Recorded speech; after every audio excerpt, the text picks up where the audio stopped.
What's up, Dub Nation? We're back here to do the Manning cast play-by-play of Warriors at Spurs. Klay Thompson's back. Jonathan Kuminga is out again. We have Marc Davis as one ref, the lead ref.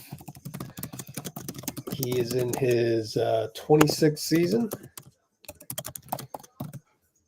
We have JT Orr. He's a veteran. JT Orr, let's look him up. NBRA, nbra.net. JT Orr has Safari can't open the page. All right, let's go to Google. nbra.net, JT Orr. And he has a lot of experience. 13th season. I don't know. Is this up to date, though? Well, 13th season. We'll just go with that. That's a little bit more experience than, for example, the game where Ray Acosta threw out Draymond. And finally, John Butler, 5th season. I think that's a solid crew. And we shall see. Monet and Dina Gon's in the house. Let's pull up the box score. Lakers are going to crush Brooklyn. They're up by 19 already. And it's like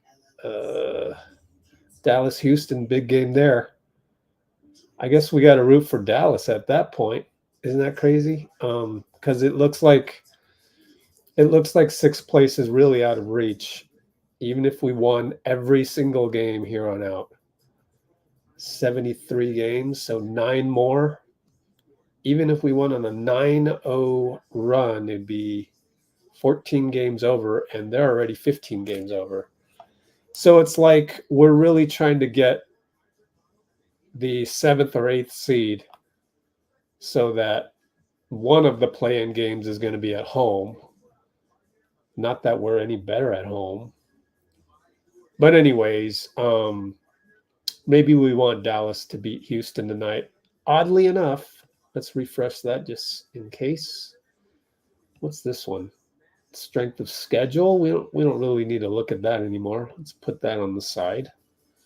What's this Twitter one? Let's see. Reload. How do you reload? Window reload. History. View. It's not reloading, so I don't know. I don't even know where this was pointing to. Delete that one. What's this? Oh, this is our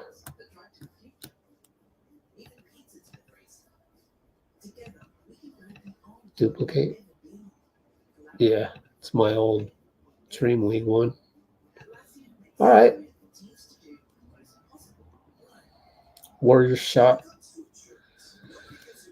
Okay. Cue that one up. Standings. Instagram J. Cole, I believe. Instagram Happy Birthday BP.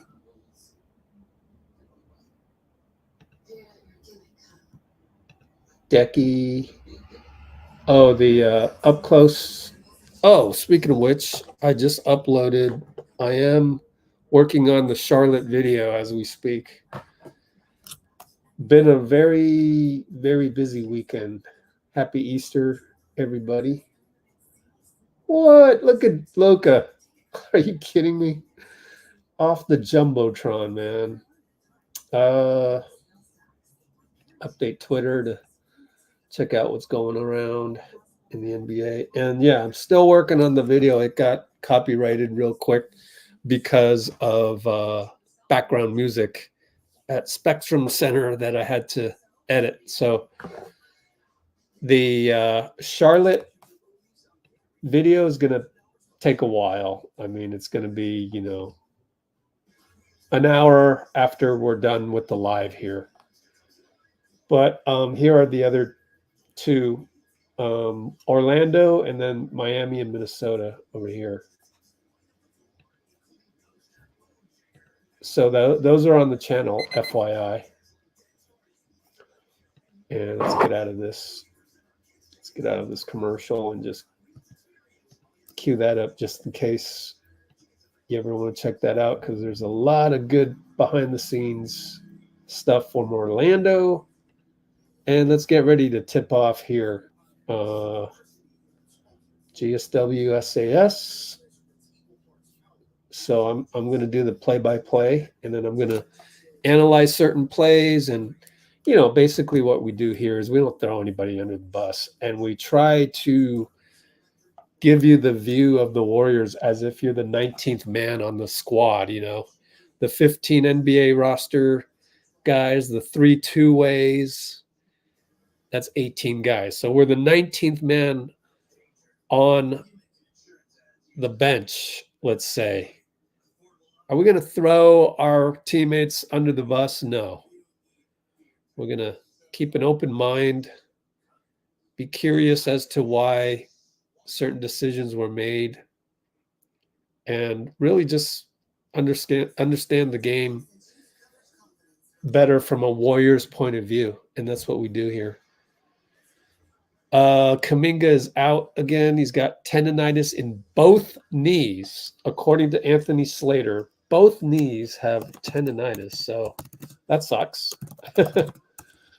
Kuminga out for the third straight game. Knee tendinitis in both knees. So Wemby, they're in the home whites, the Spurs. We're going to start Klay Thompson.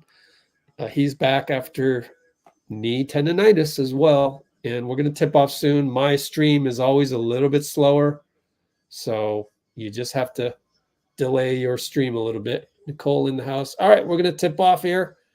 And Wemby wins the tip. And we just tipped off at the 7:30 mark of the live stream. So here we go. Wemby left mid post against Trace one-on-one. Up, dribbles off his own foot. Not a good dribbling start for Wemby, but we'll take it. We'll gladly take it. Can't be complacent versus the Spurs. Exactly. Malik Monk is injured. He's I forget what it is, but it's going to be a while. We'll see though. We'll look at that later. Wiggins, attacks, and he blew the layup, swatted by Wemby on the putback. Well, you can't underestimate Wemby. You really can't do that. And you got to make the first one. 3 ball, no good, goes over the back. That's Branham. What's his first name? Malachi Branham. So the Spurs, by the way, have 3 guys out, I believe. Vassell is out. Sohan's out. Steph gets around the corner, blocked by Wemby. Oh my God. You gotta get used to that quickly. And 94 feet later, Wemby gets fouled by Trace. Yep, clean block.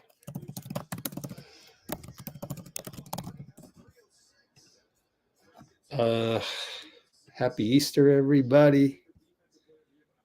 Monk is out 4 to 6 weeks. There you go. Yep. Yeah, hopefully he's all right.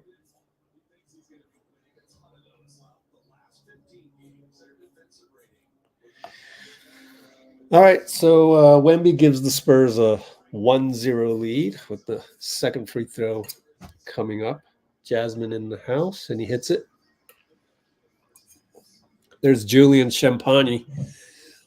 Champagny is how they have the official pronunciation. I'll just call him Julian. Wiggs against Julian. Uses the Trace pick, shoots a three, back rimmed it. Trace leaps, nope. And Tre Jones got the rebound. Out to Cedi Osman, 94 feet later. Not good transition defense. Down 4-zip. Wow. Steph will do a hero ball 2. Nope. Trace rebound, though. Gets a reload and gets the 3 on the reload. Thank goodness for Trace.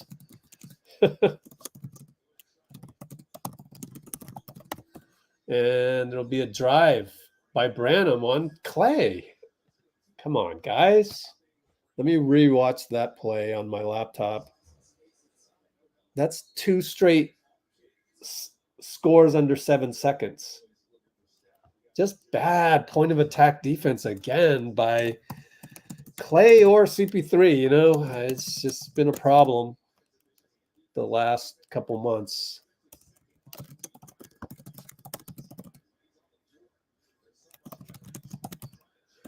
And it's Draymond up top, looking for Klay. Back to Draymond. Alley-oop to Trace, not a good idea. Should have just laid it up, and now they're going to race 94 feet up. Corner 3, no good.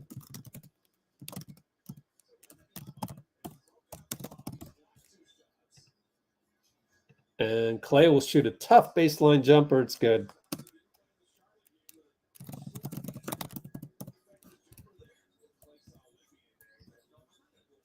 Okay, let's see here. Oh, Wemby's going to shoot a 3. Bricked it. Draymond rebound. And throws it away. Another turnover. Golly. And their lob to Wemby is horrible. So they give us the ball right back.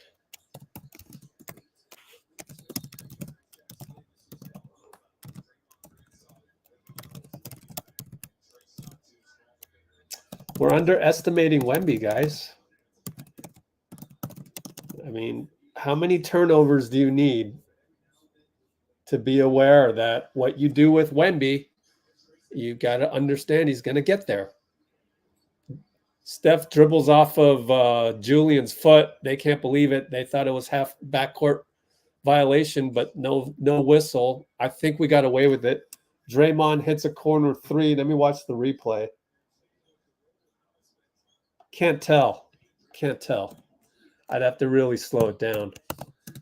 3-ball Cedi Osman, no good. Last time we saw Cedi, he was on the Cavs, right? And well, last time we saw him play significant minutes, he was on the Cavs, and he wasn't that good. So I wasn't surprised that got dealt.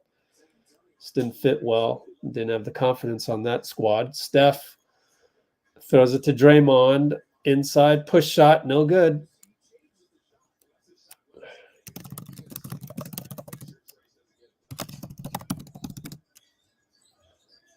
Branham attacks, no good. Draymond taps it out. Why tap it out? Just grab it.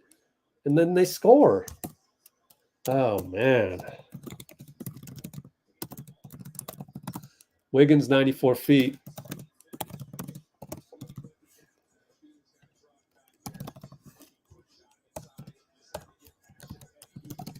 And it'll be Tre Jones walking it up. Inside to Wemby, one-on-one Trace. Post up. Spins. Beautiful move, but couldn't finish. Tough lefty scoop he tried to do. Trace sets a pick for Steph way out there. Doesn't get it. Handoff back to Steph. Back to Trace. Layup good. There you go. So pretty cool move by Trace to set the pick way up at half court. Beyond half court, actually, as I'm watching the replay on the laptop. And then Branham scores on the baseline. Whoa, what happened there, guys?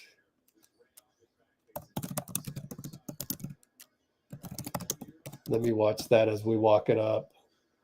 Oh, Steph gets in the lane. Push shot. Yo, Draymond, you got to pay attention to how Steph makes those.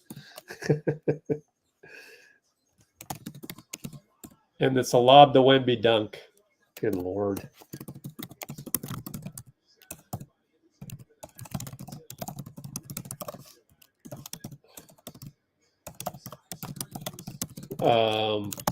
Klay gets it. Free throw line, no good. Back rimmed it. Wemby another rebound. How many rebounds does he have? Oh, now Cedi Osman goes all the way down the court and beats Klay. Good Lord. Guys, are we really getting ran like this? I mean, timeout Steph after he crosses half court. Klay's point of attack again. Of course, he might have a sore knee or whatever it is, tendinitis.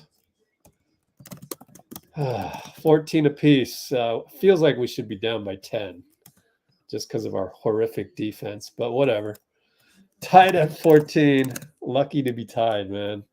6:13 to go. I'm going to clip that. Let's look at our awful in-transition defense and keep talking about it. I don't know what we're going to do in the offseason, but the glaring weakness that I keep seeing game after game is point of attack defense by Chris and Klay. I'm just calling a spade a spade. Now, there may be reasons, such as they're old, whatever.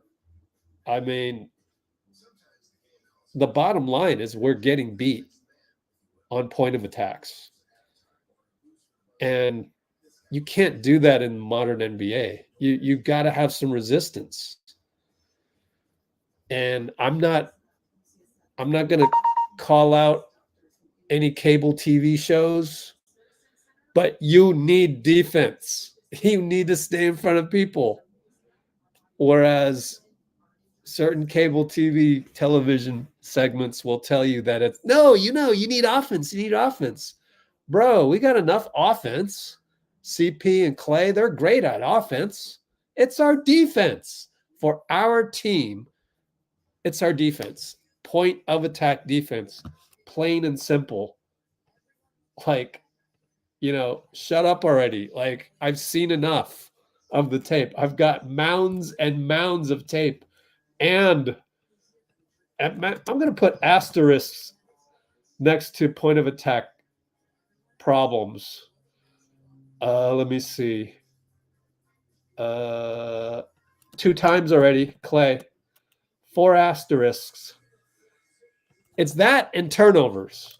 So let's go to the tape. Let's watch this tape. Oh, God, this is so bad. But here they come. Goes over to Cedi. Klay is here. He's there. He's there. He just gets beat. He gets crossed over and he gets beat. It's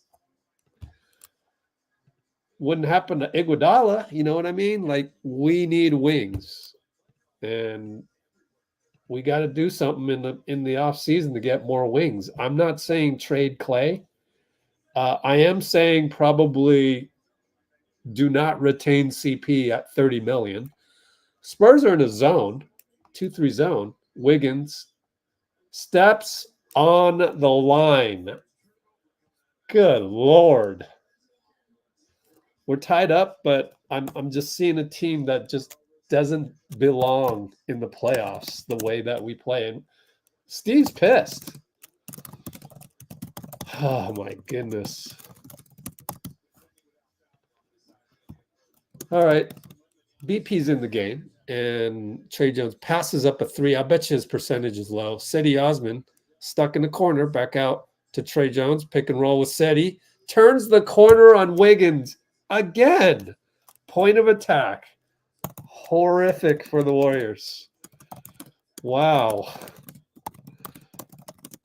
That's 3 times we've been beaten on point of attack, and we're down by 2. Take a guess what we solve would probably be winning aside from the turnovers.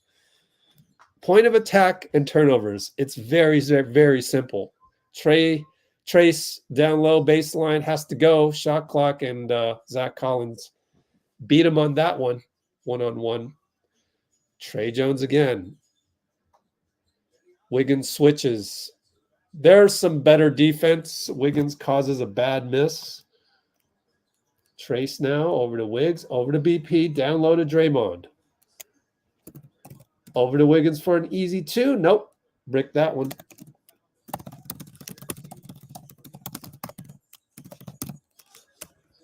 And Zach Collins one-on-one just muscles against Trace. That's how you beat Trace.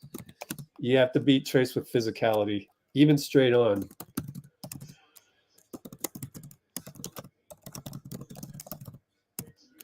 And we throw it away again. Steph, wing pass to Draymond, goes into the advertising board. Good Lord. Let me rewatch that. How bad is it, guys? I actually missed it. Let me see.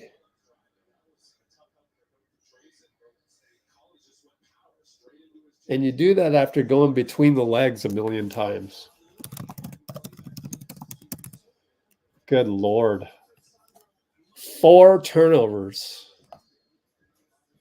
Thank goodness we're only down 4 because, like, who is that? David Wesley? Zach Collins for 3 over Looney. Blake Wesley. Is he related to David Wesley? They look exactly the same. Same gait and everything. Inside to Gary. Back out. BP now with post-up Looney. Over to Klay for 3. Nope. Looney got the rebound, and it's out on a very long European name. Hold on. BKRef.com. Let's look at Trey Jones, first of all. Here comes Chris Paul. 34%. He's not too bad. Steph comes out, shakes his head because he can't believe the turnover that he made earlier. So Chris Paul with those bright blue shoes over to Klay, catch, shoot 3. It's another brick. That's not a good shot because he just shot it in somebody's face. And GP2 will get a block on Branham's attack the other way. How soon was that shot? 14 on the clock, man. Yep, actually about 8 on the clock. So Klay was ready to shoot the moment he made the move and knew there was only 8 seconds left. Got to look up Wesley as well. Air ball by the Spurs. Chris Paul brings it up. Klay reluctant to shoot it and turns it over. Oh my God. Good Lord.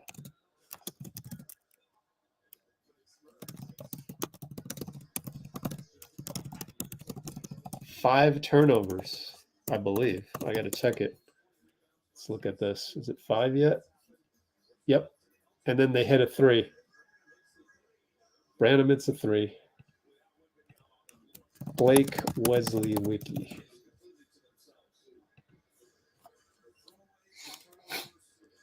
Klay down the lane, over to Brandon, and we finally did something right. And Popovich takes a Popovich timeout. The 2-0 run. I'm going to replay this 3 ball by Branham and see what's up with that. Let's see what happened here.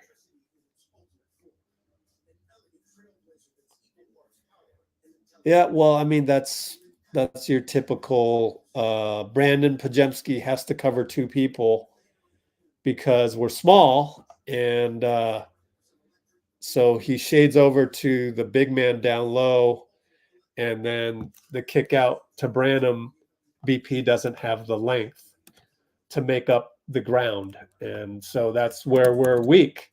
We're weak on wingspan. Sure would be great to have a fully healthy Iguodala these days, wouldn't it? But it's a pipe dream. So the main thing for me, again, is turnovers and point of attack defense. Consistently bad for this squad all season. And it's something that I've seen so much that I feel like, the turnovers, it's really up to Steph to take a leadership grip on that one. And it is what it is. I guess if he was related to David Wesley, they would say it, and I don't see it there. But yeah, so same old problems. Now, the the point of attack defense, either everyone goes into high school drills and over the summer you really learn how to play defense, or you go out and you get wings. And I'm just a proponent of wings. Unfortunately, you're going to get a couple of the best ones in the NBA are over the hill. Like Nick Batum is going to retire. Robert Covington is getting old. But we desperately need guys to stay in front of other guys. And we need it sooner than later.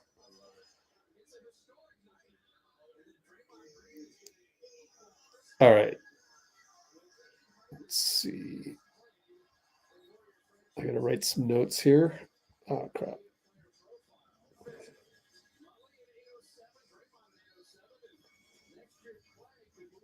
Okay, let's see. Here we go. We're back to action. Zach Collins shoots a three up top and he hits. I mean, why leave him open, Kevon? I mean, he just hit one. He literally just hit one. Oh man, I could watch the play develop though. I'd love to see that. BP answers back. 3. Good job, BP. They left him open.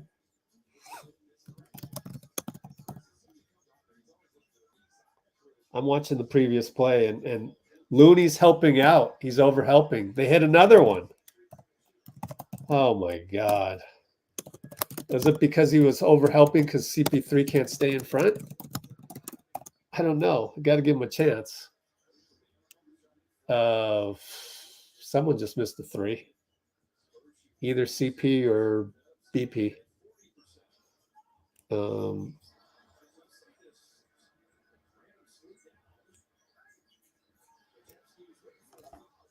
All right.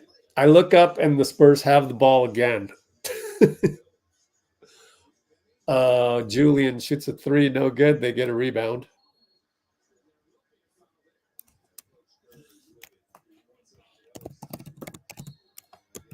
He's going to get a T. Kerr's going to get a T because he's way out on the court arguing something.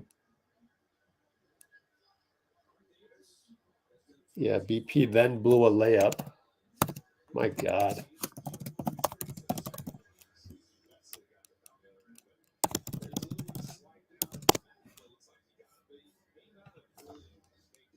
You got to make those, man. I don't want any excuses.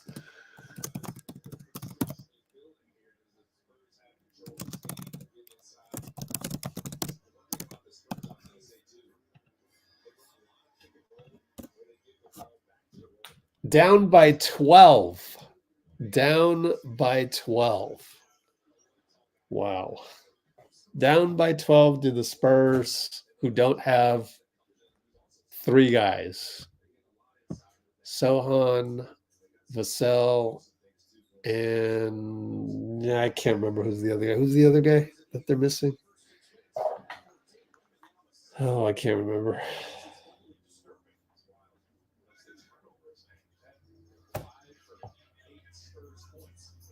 Oh, missed the free throw they did. I'll look it up.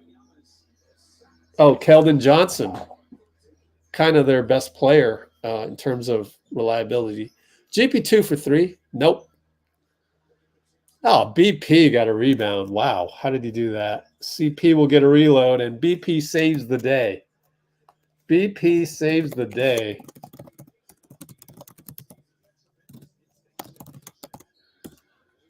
And it's a kickball and Chris Paul. There's 56.4 seconds to go.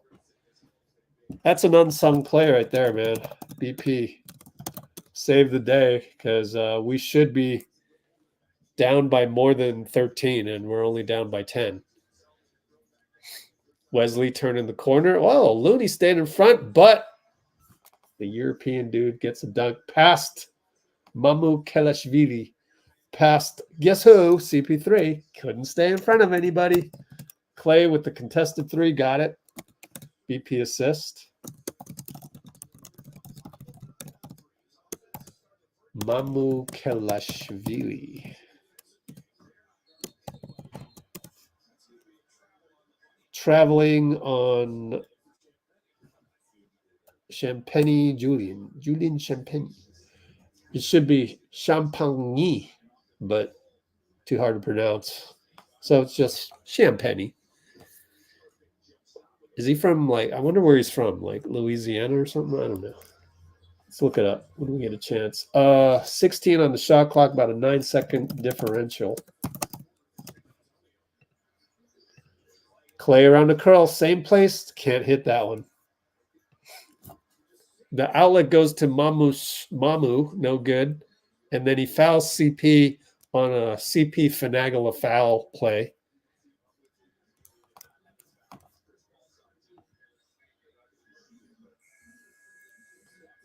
Hold on, let's see.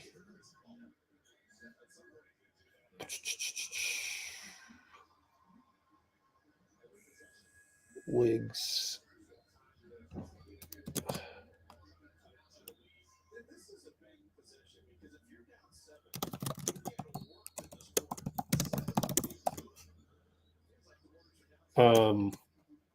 Here comes Steph.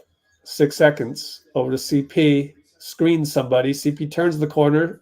Jumper. Good with 0.3. Good job. Very physical foul. Not foul. Very physical screen by Steph.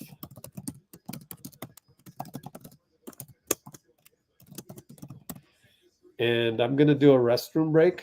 But the score is we're down by 7. End of Q1. Restroom break. Be right back.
All right. So let me take some time to promote our website, which is LetsGoWarriors.com. And I wrote about this, the focused effort. Steph was on the podium a while back, said, oh, we need better focused effort. I think it was the loss at home. And I was like, are you sure? Because I'm not sure we're able to stay in front of anybody. So I already wrote about this. And it's I haven't written on the website in a while because with the Easter weekend, family came in town and I had to just drive people around, and it was just too busy to do all of that. Plus, I had these videos that I made, Orlando and that one, which were really solid ones, I felt. So go check those out. But anyways, I've already written about this on the website. So last week after the loss at home, I questioned whether it was focus, as Steph said, or if it was something more physical, like inability to stay in front of people. And we're back to action. Chris Paul drives and was a little out of control, but got it to Trace, got it back. Now he'll do his patented two-pointer, no good, fade away. No good. And turnovers, of course. Which I always felt turnovers is Steph's responsibility because he's the point guard. All right, they miss. CP with a good rebound. BP right side. Pick and roll trace. Shoots a push shot that didn't look like it had a chance, but got his own rebound, put it back. So BP, couple critical rebounds. And number 4, who the hell's that? Wesley in the corner for 3, no good. That's Devontae Graham. He's pretty solid. BP drives in, back out to Moody. Moody drives, draws contact, blocked by Mamu. But it goes right to Wiggins, and he blows a push shot. Jeez. Him and Klay, what are they combined? It's pretty bad, isn't it? Oh, man. And ball gets knocked out of bounds by, I think, BP. And it's a turnover. And no, they overturned the call. We're going to have to watch the replay.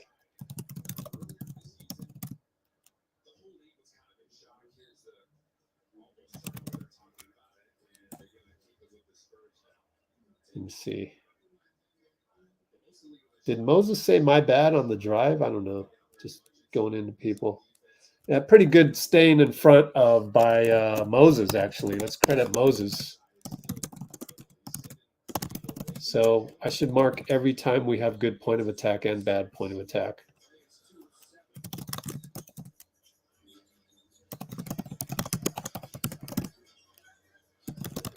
Mo against Wemby, stays in front. That's what happens when you stay in front. Ball gets loose to Wiggs. He's 1 on 3, though.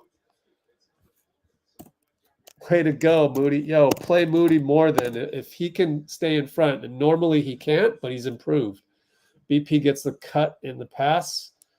Fake on Cedi, almost travels, gets out of the paint. We're at the 5 seconds on the clock.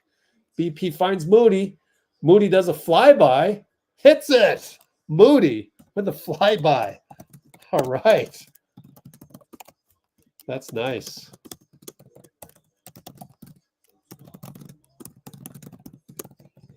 Mo is saving the day on the point of attack. So we've had like 5 bad point of attacks and 3 good ones. Mamu spins over to Wemby. Push shot, good. Too easy, but that's Wemby for you. He makes it look easy because the ball is already up there. BP over to Moody, who's hot. He hits. Mo hits. Good job by BP to find him. And how many assists? 3 assists, 6 rebounds for Brandon. Pick and roll Wemby. And who did I say that was? Mamu will get fouled on the baseline cut. That was, I already forgot, Devontae Graham. Let's see. So Wiggins got beat baseline, and then we watch the replay, see how that developed. Meanwhile, we're only down by 1 with free throws coming up for the Spurs. Yeah, BP is helping. Yeah, BP's helping on Wemby, but if you're going to help like that, you've got to commit completely and get the steal. You know what I mean? You can't just – there's no more playing center field at that point because the guy's right behind you.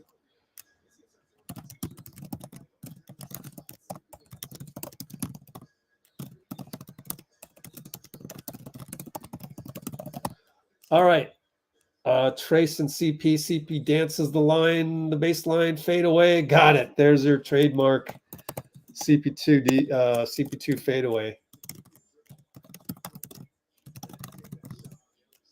After the spin dribble, actually. He did the spin dribble inside out to himself. Cedi Osman left open. You don't want to do that. Trace kind of looked at it.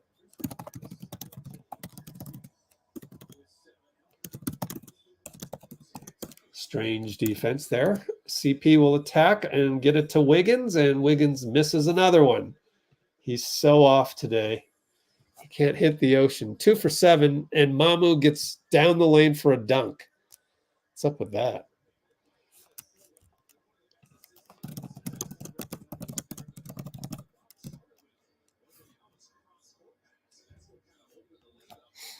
And there's another turnover. Wemby steal. Good Lord.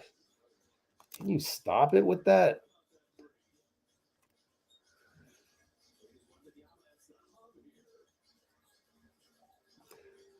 Yep.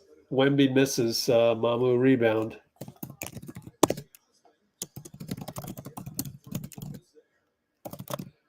And they miss, and BP has it. He'll pull up for three, miss it. Oh, God. How many of those has he made? Because it's not a lot. Oh, my goodness. Was that turnover on Trace earlier? Another three. Now we're down by 9. Good Lord. Yep. Trace turnover.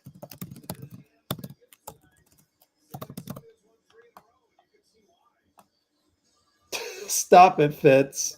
San Antonio's won 3 in a row, and you can see why. No, you can see why we suck. Because we throw the ball to the other team. And we're too small. So stop it, man. That's the thing with Fitz, is you don't learn any basketball with all of the things that he says. You don't learn. Like, oh, Spurs are pretty good. I mean, every team's already good. Like, don't feel too bad, fans, because the Spurs have won 3 in a row. Bro, that doesn't teach us anything. The reason why Wemby made that is because he's taller than CP3, and CP3 is too small on defense. It's a problem I keep seeing every game that we play.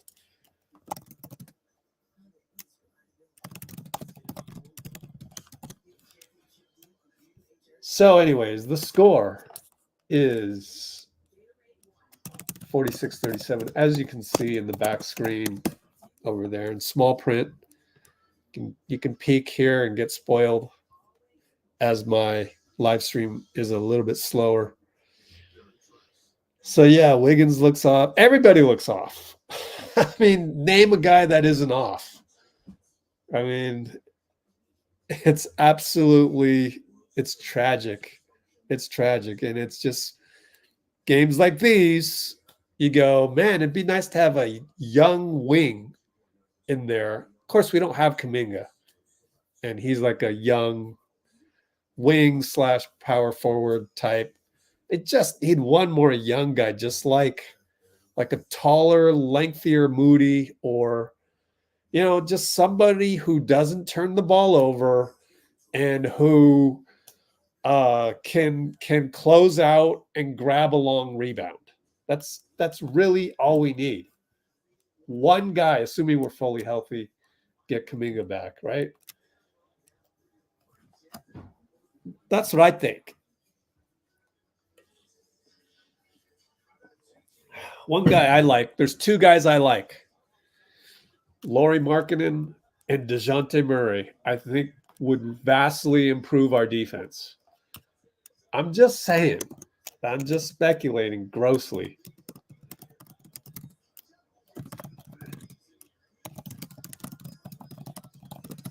Even Matisse Thybulle would as well. I've mentioned him on the website as well.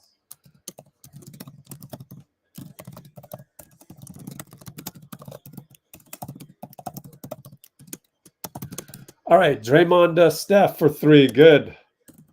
On the ATL. Classic Dray to Steph. Now you need some defense. Cedi got past, I think, are we in zone? But I threw the ball away, so thanks. We'll take it. 3 ball for Steph. And Pop will take a timeout. Like, Pop is the only guy in the NBA, a handful of guys that calls timeout properly. Even Steve doesn't do that properly. The reason why Steve, yeah, Ray, yep. The reason why Steve doesn't is because he's still stuck in the KD era past. And you have Steph on your team. And when you have Steph on your team, things get a little bit warped.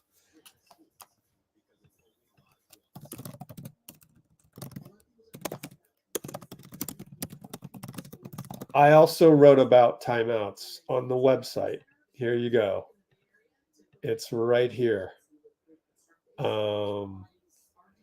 What to do when it gets unacceptable and on using timeouts. Just use them the way Popovich would use them. It's not rocket science. But anyways,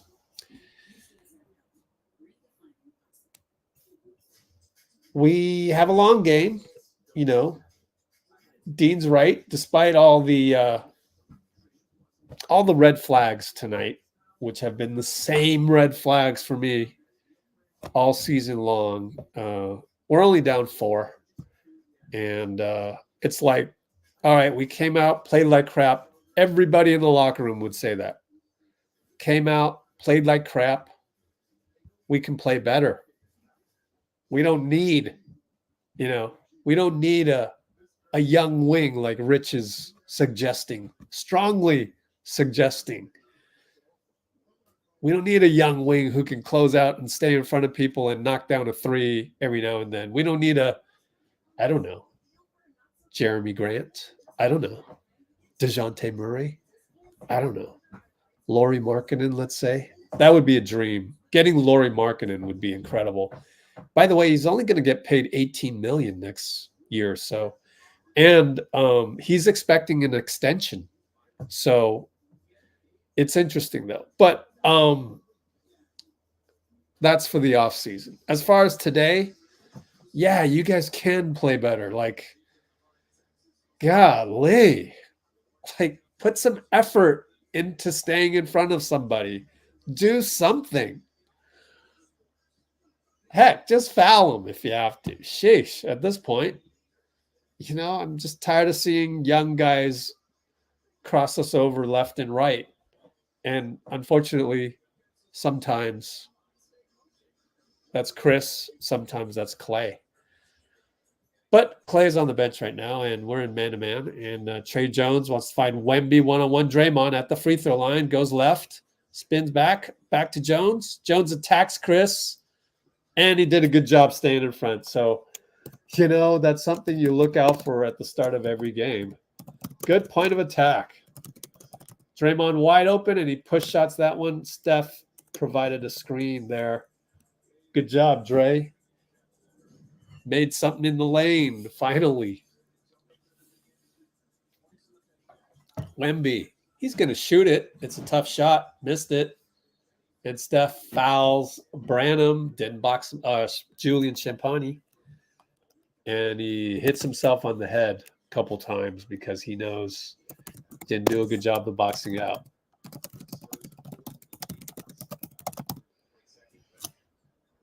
It's Steph one-on-one against Julian, so he's got to win that battle. Now he switched on to Cedi right here. Over to Julian in the corner, over Moody, no good. Good job, Moody. Good closeout.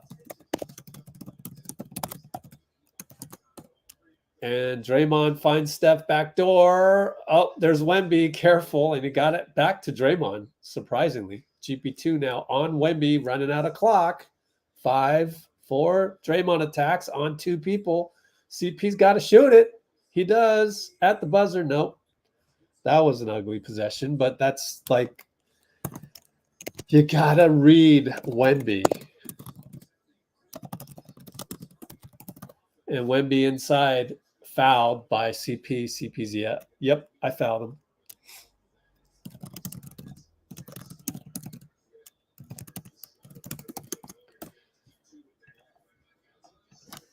So I see 2 things happening today. So far, 3 things. The point of attack, which is being corrected as I speak. And then the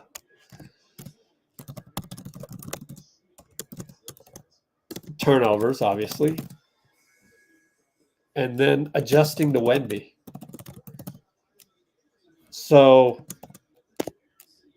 2 of 3 seem to have been corrected. Knock on wood. I think the point of attack has been corrected. The turnovers have been corrected. The adjusting to Wemby on defense has not been corrected. He misses a shot, but JC got the rebound. Fire it to Cedi Osman. Come on. You got to rebound the free throws. Wow. Oh, let me see who's at fault on that one. I believe it's Draymond. Good Lord. Draymond to GP2 for a dunk.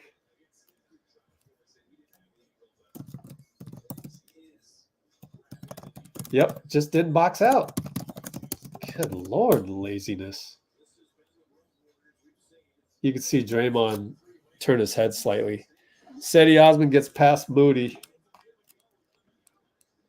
Man, so that's not good. Staying in front. Steph dribbles into the lane and had to kind of back it out. Now shoots a three. No good.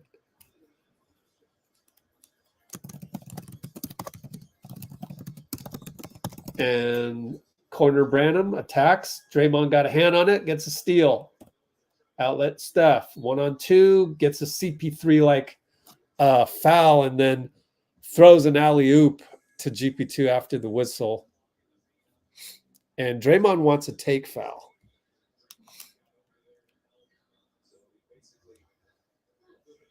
Why are they not looking at a take foul?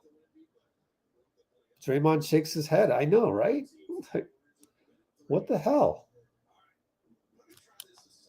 Good Lord, man. What? Why come up with the take foul rule? Wow.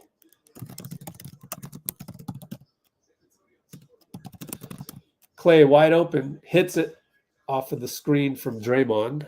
So now we're only down 4.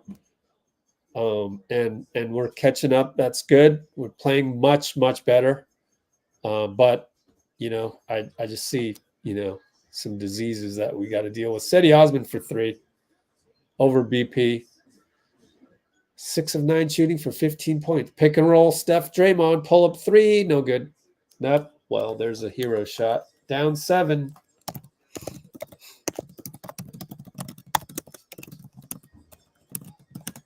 I'm watching the Cedi 3 ball as Zach goes in there and GP knocks it off of him.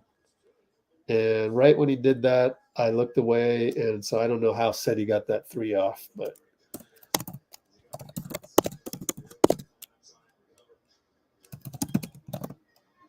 Cedi over BP. Yeah. Anybody BP guards. The 3 balls against on BP are not looking good tonight. It's always a small guy, BP or CP. Steph over to Klay, but it's a bad screen by Draymond. Oh, Lord.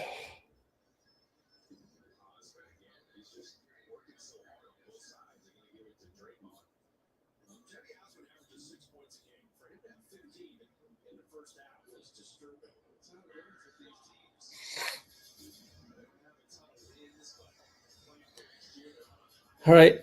Here goes JC against BP. Good defense by Draymond to cover some space down low with Zach. 3 ball, no good. BP another rebound. I believe he has 7 rebounds. That was Branham with the missed 3. Steph to Dray to Steph. Down the lane against Zach. 1-on-1. Scores a go layup.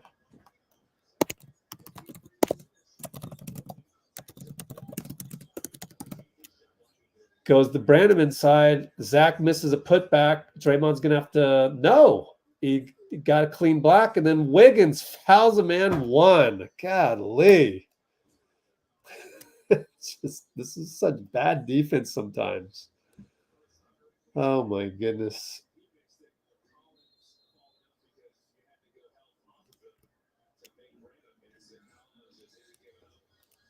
I'm going to have a timeout here.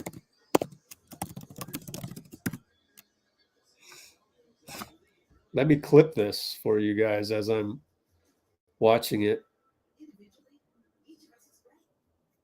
I missed it. So we got a timeout right now. It's take a peek at that box score in the background. It's 57-50, Q2 215. Well, I peeked over at the laptop and they already showed the play way longer. Draymond with the bad body language, by the way.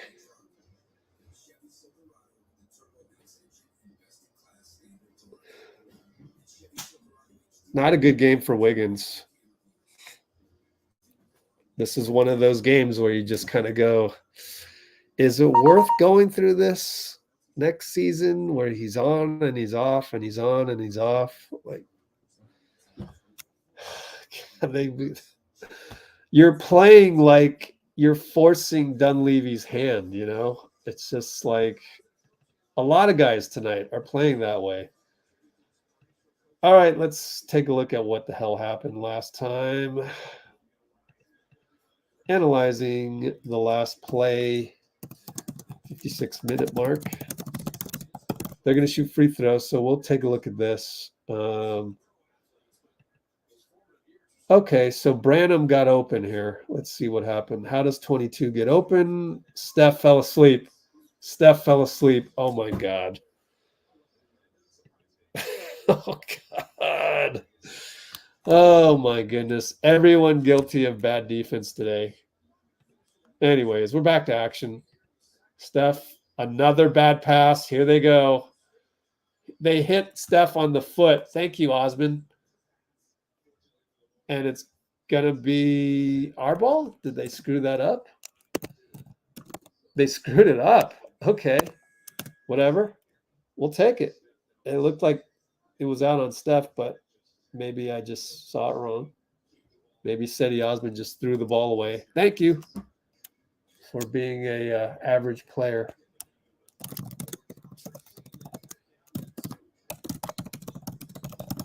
And CP3 in the corner, wide open, short. Good Lord. That didn't look good at all. Inside to Mamu against Steph, too big.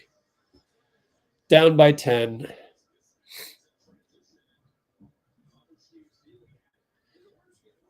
Yeah, this is bad. CP one-on-one with Zach Collins, interestingly. Wiggs with the late cut. Steph, secondary cut. Draymond, turnover. And I don't know if Draymond's mad at himself or Wiggins, but Wiggins just stood there. And then the Spurs throw it away again. Let me watch the replay.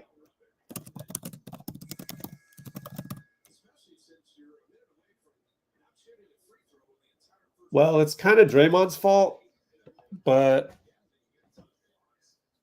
I don't know if you haven't been doing anything today, then you should be cutting. That's my opinion. Rather than stand there for a three-pointer. So, again, we got Dr. Jekyll, Mr. Hyde Wiggins. Draymond attacks, draws some contact, and it's a timeout by Pop. Good contact by Draymond. I love the timeout because they screwed up. The Spurs screwed up, so they called timeout. It's the equivalent of yelling at somebody or just to throw off the momentum. I don't know. 58.6. I know, right? It's just like...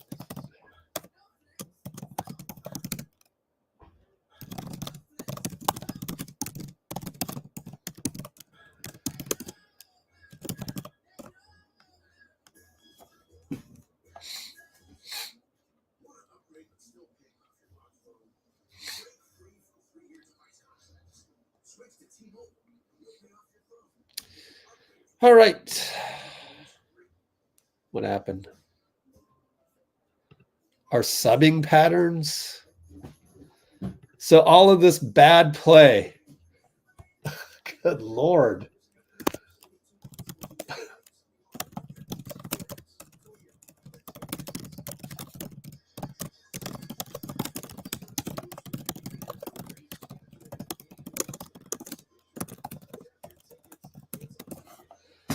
Good Lord. Thank you, Pinky, for deleting some of those trash comments. I mean, come on, Uday.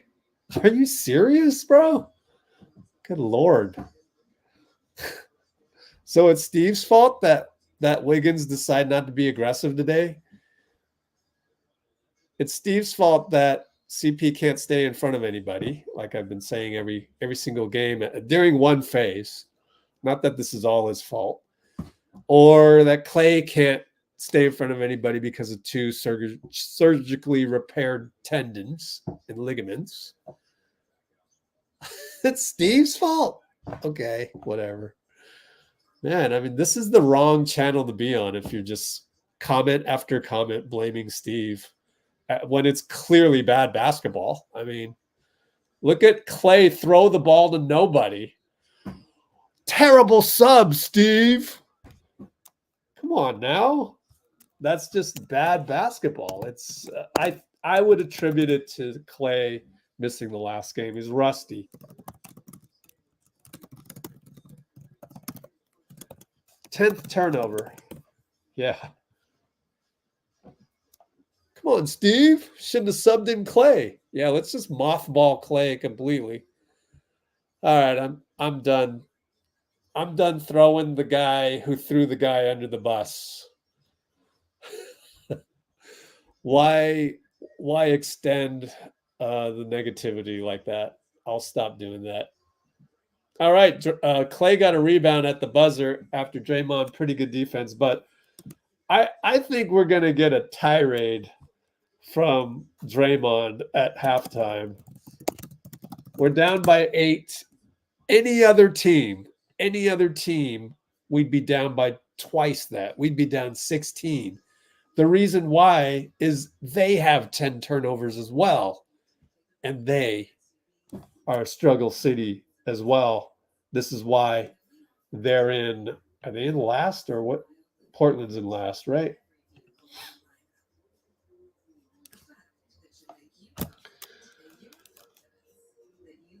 Yeah, they're in last, dead last. So,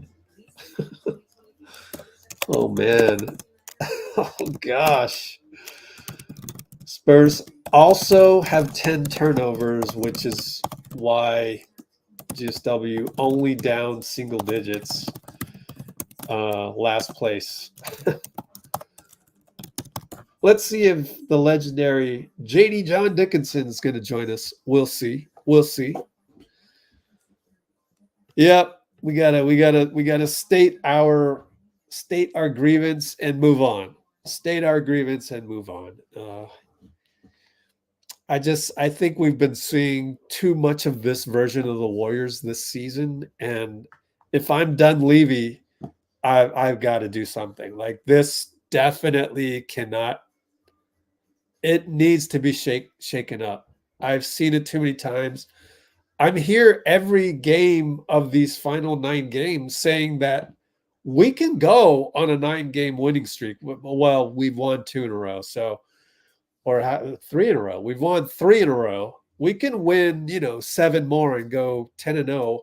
And I say that every game, but then every game we could also lose that game. We could literally show up like this and do these things. Some of it is physical, though.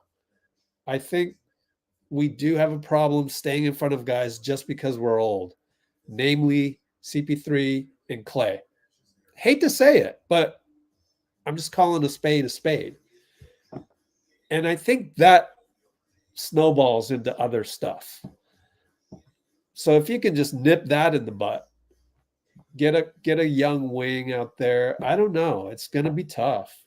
But we've been seeing this version of the Warriors, the Mr. Hyde version, a little too frequently. And I think it's just because certain guys are older, and then also the turnovers. And I don't know if it's, let's take a look at the play-by-play. Looking at my notes, which are in the description. Right off the bat, Wiggs blew a layup, and the putback was easily blocked by Wemby. And you got to know that going into the game. And then Steph got blocked by Wemby. Where are the turnovers? Klay with a bad point of attack, burned by Branham. Draymond, bad alley-oop, right? Stolen by Wemby. Another underestimation of Wemby. Draymond, another bad pass at the 9:14 mark, less than a minute later. So I see the veterans that are making the turnovers again. Steph with a horrific pass at 4:30. Klay with a bad pass. The only guy that had a bad pass that wasn't a veteran is Trace. Bad entry pass to CP3. So to me, turnovers a lot of times committed by the veterans. We got the legendary JD John Dickinson in the house. Hey, what's going on, Rich? How are you? Can you hear me all right? Yes. Okay, good. Oh. Always good to know the equipment's working. That's always kind of step one. Joining us on a, now that the Giants season is in full swing, really appreciate you taking time out because, you're busy with a whole lot of stuff, especially when the baseball season is brand new. Yeah, trying to keep track of that. Going to be doing some Giant stuff for KMBR as the season gets rolling and as the Warrior season winds down here at some point. So yeah, definitely making sure you're keeping tabs on them, even if you're not maybe doing a show. Ugly one for them and kind of an ugly first half for the Warriors. Yeah, as well. They just look. They look like a team at the end of a long road trip in the first half. And, the shooting, I thought the 3-point shooting basically saved them. I mean, that was really the one thing that they did well. They didn't shoot it particularly well overall, getting kind of hammered in the paint, although that evened a little bit.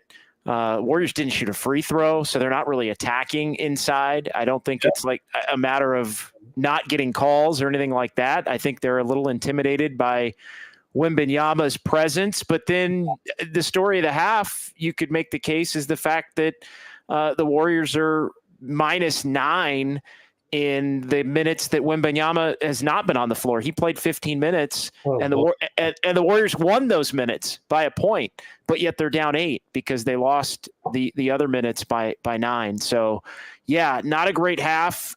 Only down 8. I think you could almost feel good about that in a way, but how does this team find some energy to get back in the game and kind of take control of it in the second half? That to me is the big sort of question looming here as they gear up for half number 2.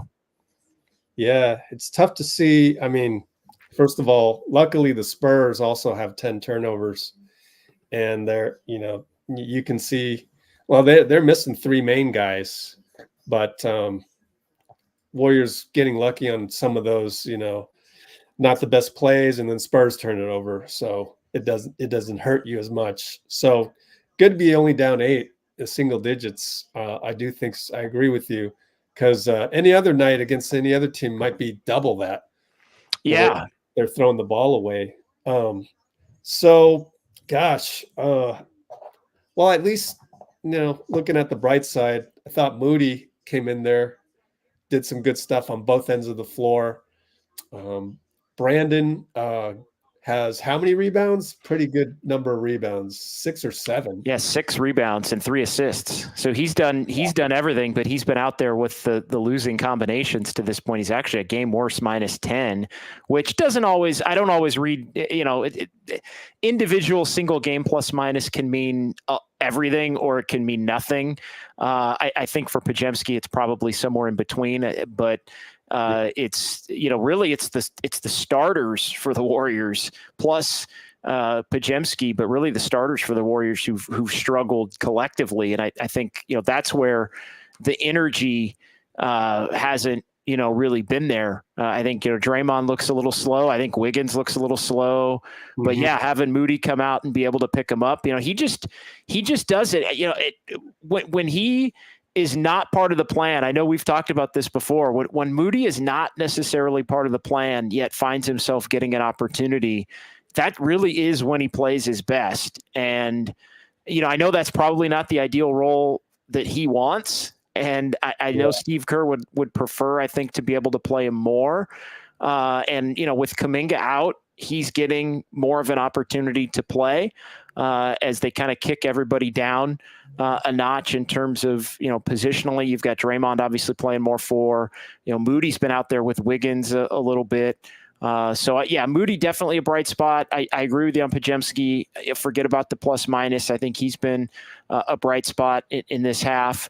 And then, Steph had a little bit of that look in his eye at different points, like he was going to just get on a run that was going to, keep the Warriors in it or push them back in it. The problem is they haven't been able to sustain any of those little mini runs. They go on a little mini run, and then the Spurs go on a little mini run and kind of wipe it right back out. So finding energy in the second half, I thought it was telling.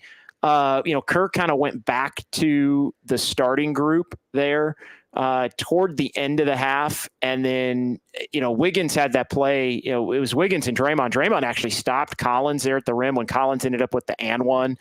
Wiggins just was nowhere to be found on that. Yeah. And then Kerr pulled him out and went back to Moody. And I don't know. I mean, Wiggins is 1 for 7. I mean, it's just unfortunate. I mean, we've praised Wiggins these last 3 games because he really has shown up in a big way. But, this is one of those games where I thought Kerr almost kind of admitted there at the end of the half, like this is not just one of these games where they need Wiggins and they don't, they aren't getting what they need from Wiggins. And so he went back to Moody, which I could see maybe in the second half a little bit more. Yeah. Also, poor Klay, so the starters or the veterans, Klay, Steph, and Draymond have 8 turnovers among themselves. Wiggins a 9th turnover, and the 10th turnover was Trace Jackson Davis with the bad entry pass. But Klay, it looks like Klay is a little rusty from missing the game, and so you get kind of concerned about that as far as Klay. So hopefully he can turn that around real quick. A couple of puzzling turnovers by Klay. But yeah, I think it's just an energy issue, right? Second half, just get some energy, get some momentum, and adjust to Wemby at the same time. Don't be afraid to, I think it's ball movement, toward the paint that can help that, as opposed to put your head down and drive at him, right? Like that can be futile. But I think, his presence, the Warriors have really tried to, I think, avoid him, and it's led to them not being as aggressive. The other point that I'll make, and I mean, this is kind of an obvious one, the Warriors have gotten by here these last couple of games without Kuminga. Like they need Kuminga tonight. Like tonight's a night where it's like, God, if Kuminga had 12 right now, nice.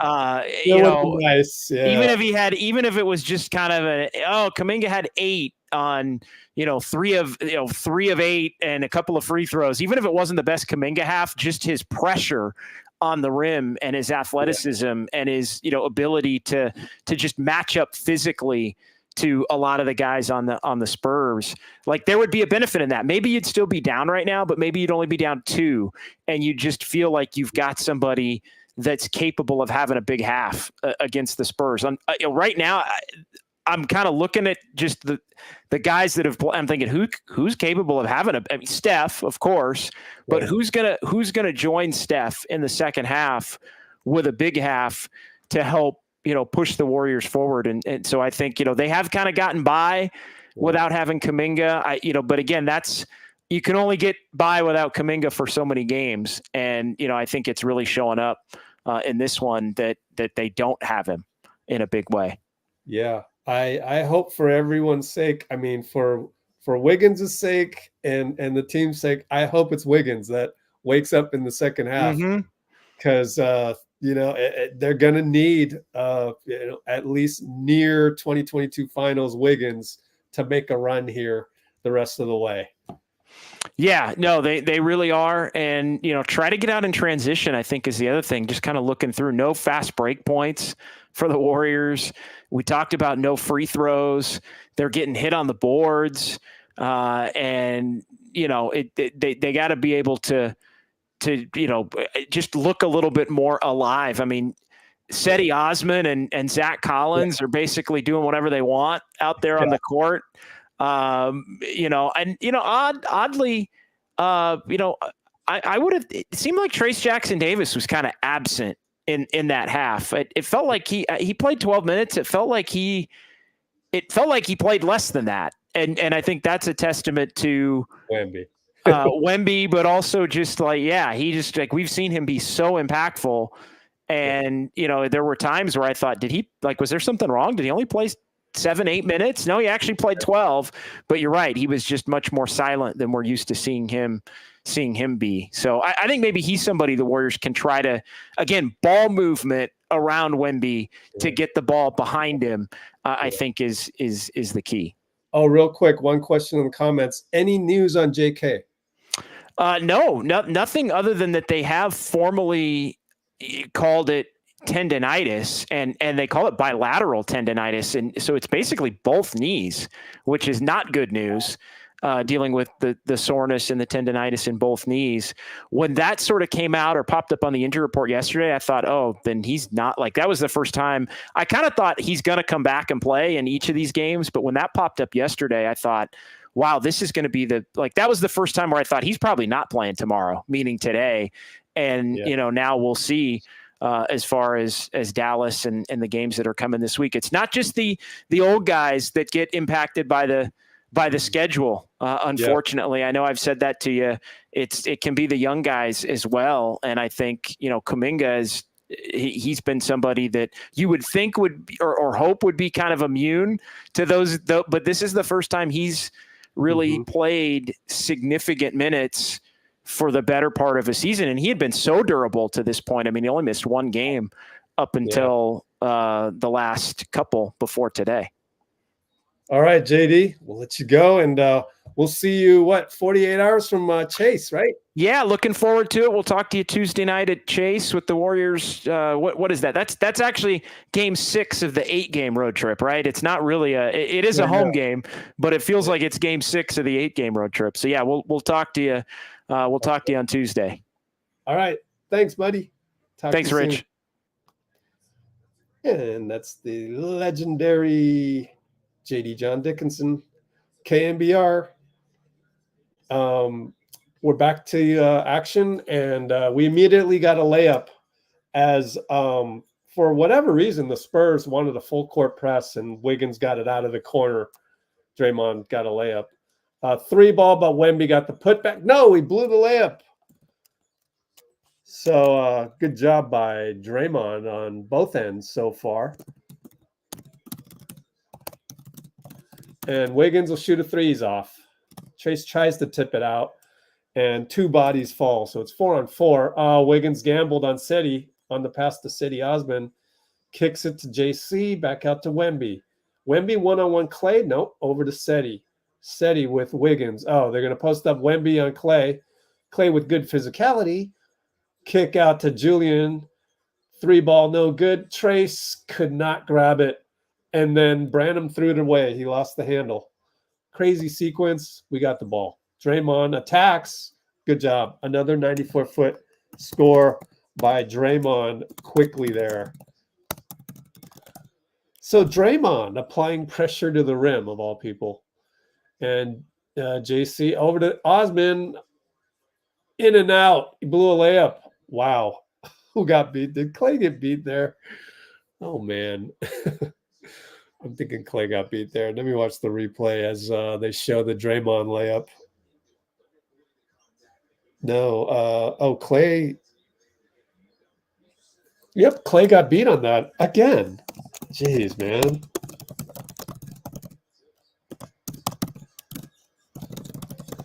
And Draymond tries to get he'll go down low to Klay. 1-on-1, shoots it, got it.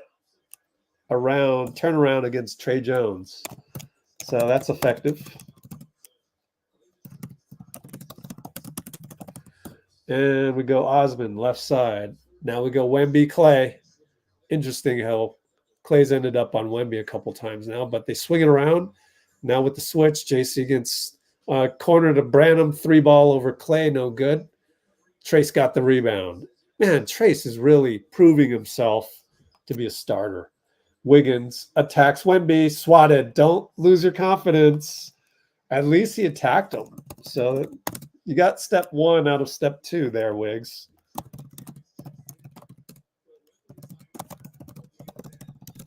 I mean, that's a good take, but now, now you got to adjust. Draymond, corner 3, hits it, and we take a lead. We are leading the game. Dray, corner 3 on the baseline inbound. Pop timeout. Incredible. We're up by 1.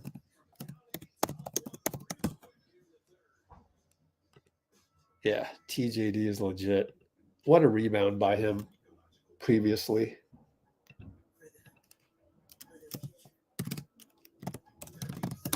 Draymond with yelling and screaming to the bench with energy. Right? Is that really Draymond? He woke up.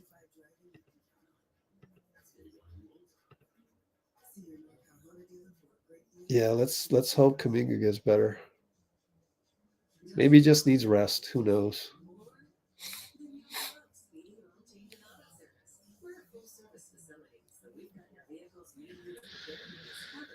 Okay.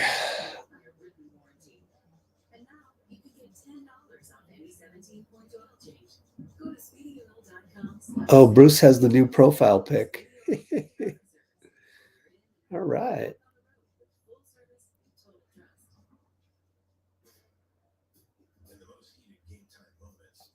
What else we got in the comments? Let's go, Dray.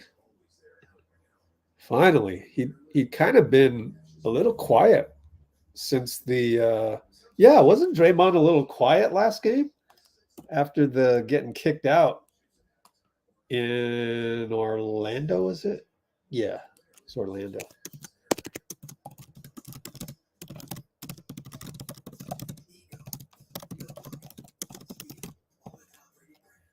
So he was quiet in Charlotte.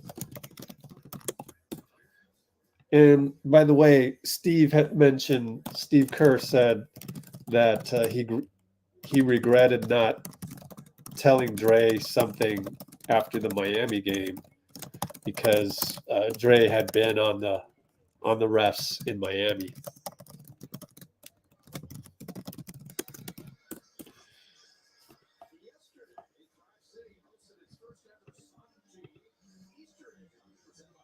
Gosh, I know.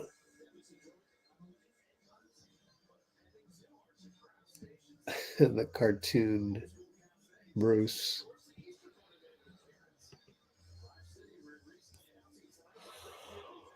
Oh, excuse me.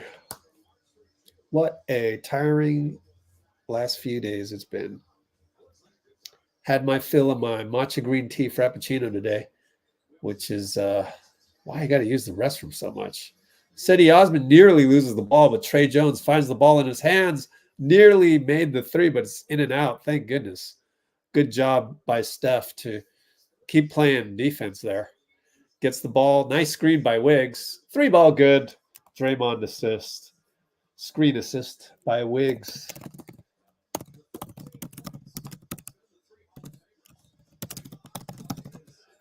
And JC baseline, no good. Blew a layup, tracing another rebound.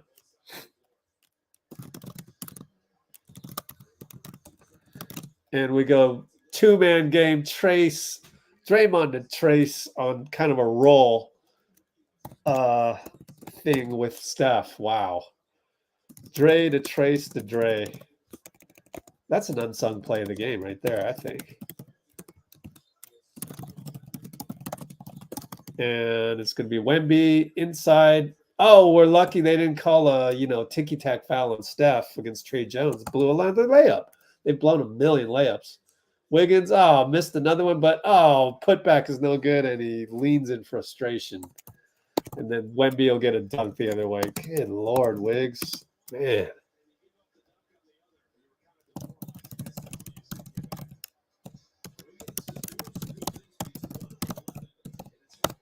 One for 11.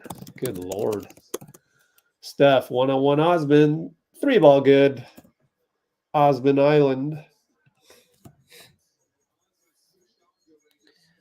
All right, here's Wemby and Wiggins switch on to him. Osman out there, another switch. Draymond switches for Steph. Great defense as they're unable to take advantage in time. And Wemby over to Branham. Branham gets the long rebound, goes upstairs. The Wemby scores.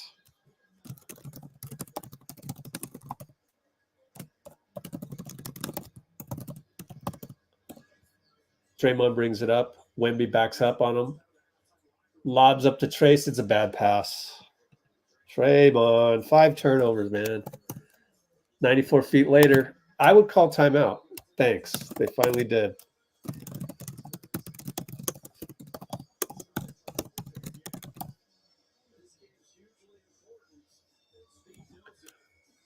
Steve yelling at Draymond. Wow. You don't see that often. It's not a bad yell. And Dre knows. That's incredible. You don't see that all the time. Anyways, what's the score? We're still up by 5 despite all that. How are we up by 5? That run we went on must have been a really good run. I got to do a restroom break because I already had my Starbucks. Sorry about that.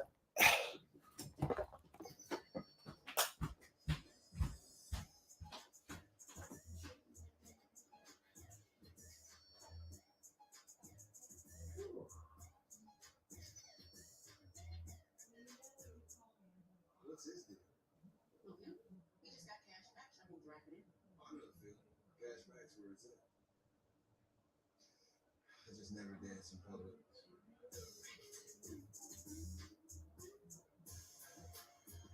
Rule the game with the Xfinity 10G network. Get fast, live, seamless streaming that delivers the best sports viewing experience.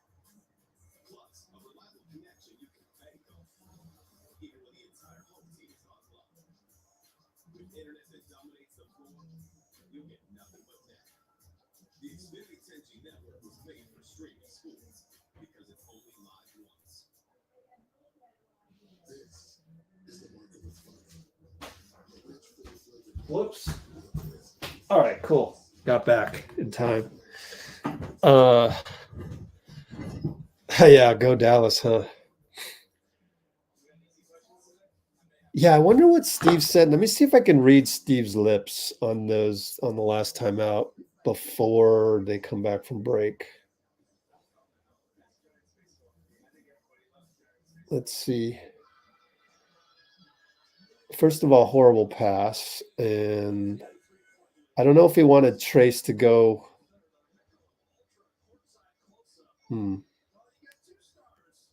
They're still replaying stuff on the broadcast.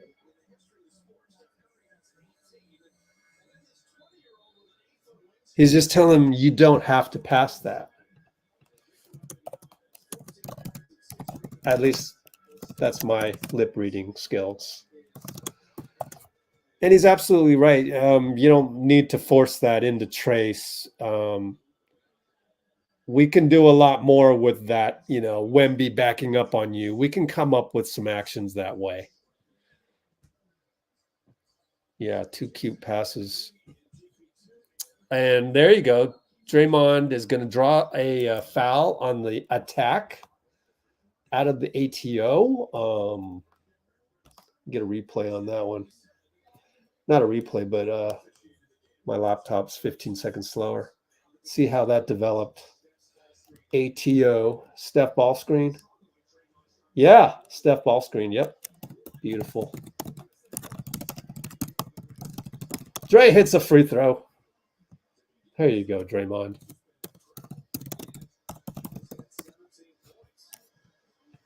Draymond with 17 points. Wow.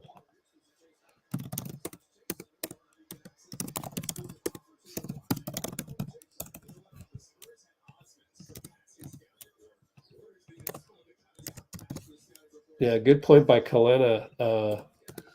You want to surpass your scouting report. Draymond with the tip out. Oh, that's a steal. Steph goes to BP. Please make that layup. He does. Oh, man. When you got to worry about layups.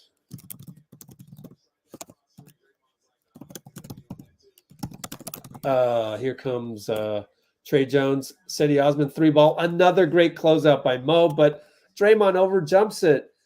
And Trey Jones hits a 3.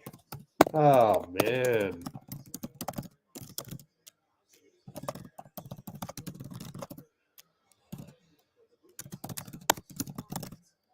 Yep. They're talking about the Moody closeout. Steph, one-on-one, high pick GP, downhill. They triple him. And Moody sneaks on the baseline for a dunk. Way to go, Mo. Steph was tripled. Good Lord. Draymond gets another steal. GP's going to have an open layup, reverse dunk. Timeout pop. You'll love it. And that's the thing, I think, sometimes with pop is you'll call the traditional obvious timeout. And I guess he had to. But anyways, Dray with the DPOY deflection. There you go, Draymond. Who had Draymond on their bingo card as providing the energy? So I guess JD talked about that. Could have been Draymond. I was saying I hope it's Wiggins. So far it hasn't been. In fact, Wiggins has missed 4 more shots. He's now 1 for 11 instead of 1 for 7. How many assists? Draymond with 7 assists, 4 steals. Oh, let's get that quintuple nickel, man. 5 turnovers. 1, 2, 3. Yeah, that would be, yeah. Yeah, that's not the most ideal nickel to have 5 turnovers, but it would be a quintuple nickel. The bad one instead of the 5 blocks. Scary Dray.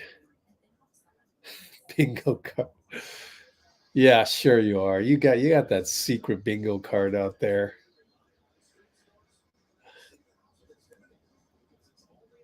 Day. All right. And here is the are we in zone? We're in zone. Wow. Yeah. Good job by Kerr to counteract pop. Mamu with the fadeaway brick. Oh, Moody, go get it. Oh, and he got it. Moody got it. Wow, I thought he'd given up on it. Oh, man, Steph will get a 3 off. Good BP assist. Yeah, that's some defense. Wow, is Steve going to get credit for that? Beautiful. Mo gets a steal, another one. There you go. Steph, another 3 via GP. No good. Too bad.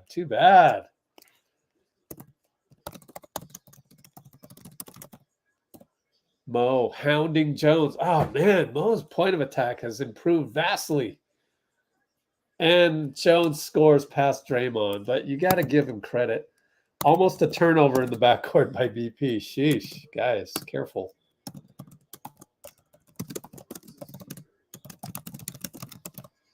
And Draymond wants to do the risky pass. Thank goodness he didn't. Just does a screen for Steph, missed the 3. BP steals the outlet off of them. Our ball. That's why you got to play BP. We get a lot of comments, random comments on YouTube, on our channel. Oh, BP sucks. Shut up. Do you watch the games? They don't watch the games. They just look at the stats.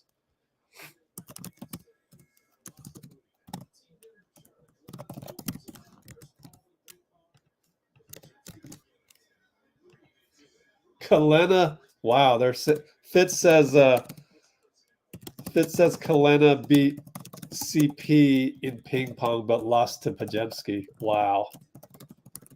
I want to play BP in ping pong. I'm pretty good at ping pong. Actually, I haven't played in years, but I used to be good. So I just need to pick it up a little bit.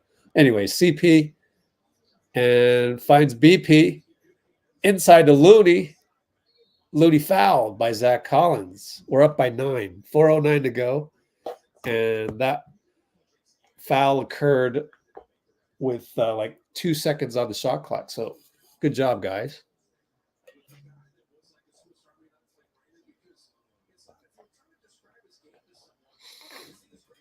So we've had a plus 17 since halftime because make that plus 18 because we're up by 10 and we went into halftime down by 8. So pretty good, change of momentum there.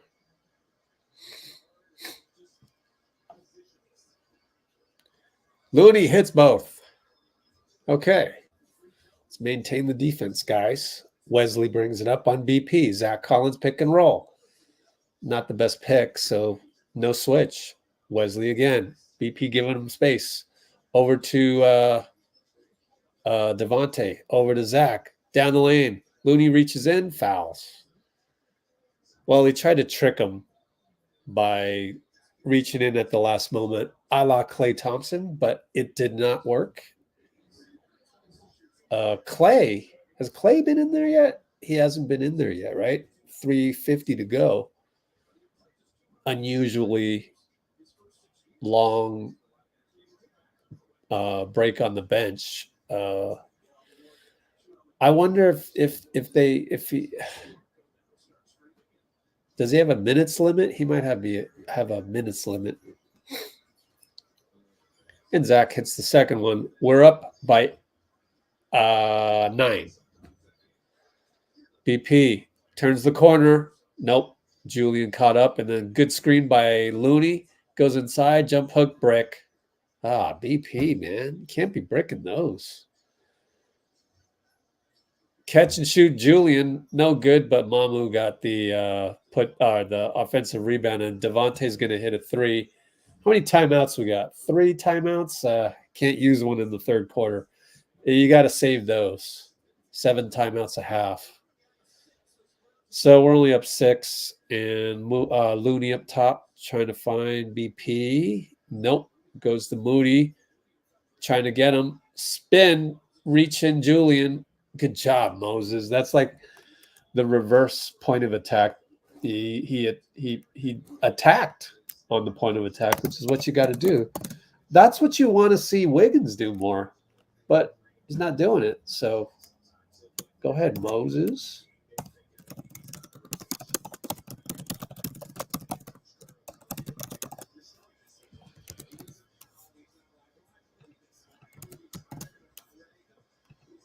All right, Moody hits a free throw.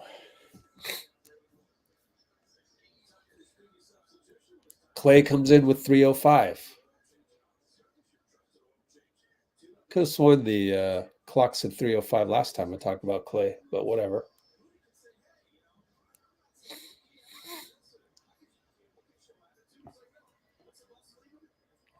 Wesley bring it up. On CP3. Klay is guarding Mamu. The 4. Crazy. Klay is technically the 4 here. Inside pass to Collins. Over Looney, no good. Yeah, we match up pretty well on this squad because they're slower. Klay open for 3. On the break, no good. Moody, another rebound. And Mamu's going to reach around the private parts to try and get the ball. Are you kidding me, bro? You can't be doing that. Kalena's like, that did not look like it felt good. Yeah. Come on, bro. Dude, that guy has no boundaries. It's going to be a jump ball.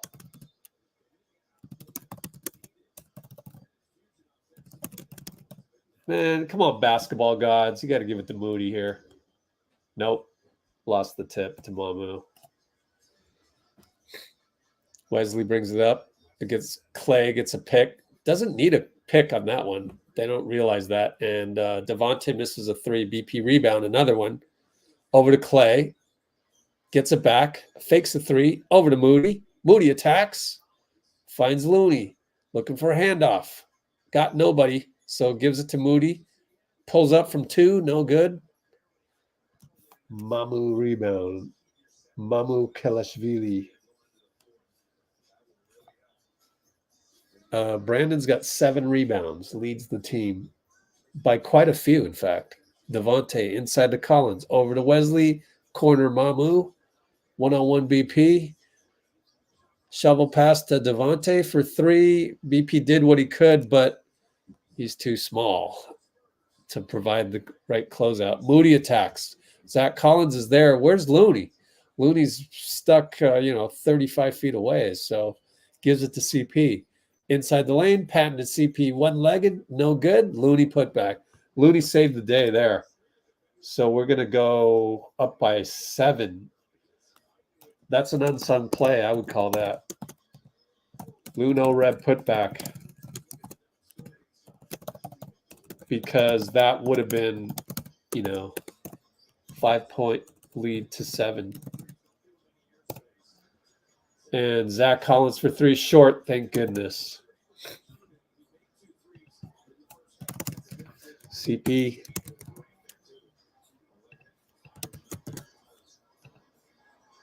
And uses a pick over to Moody, over to Klay.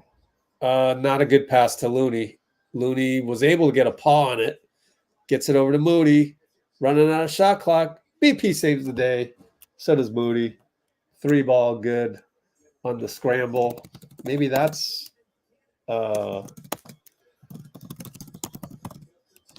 credit Looney. Oh, Moody fouls Devontae, but it's before the 3-pointer, so side out. Or no, that's penalty. It might be penalty. 4 fouls. Nope, we have 4 now. It's hard to tell with the NBC graphic. They don't put the bonus light up at the right time.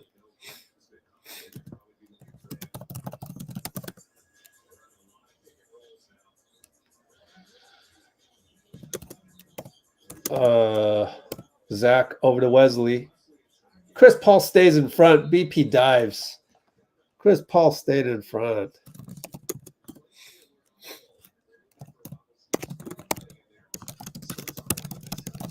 Finally.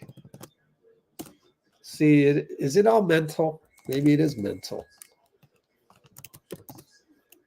Just to stay in front of a guy, you got to have the defensive will to do so. I tend to think it's mental, but we've done it so poorly sometimes. You wonder.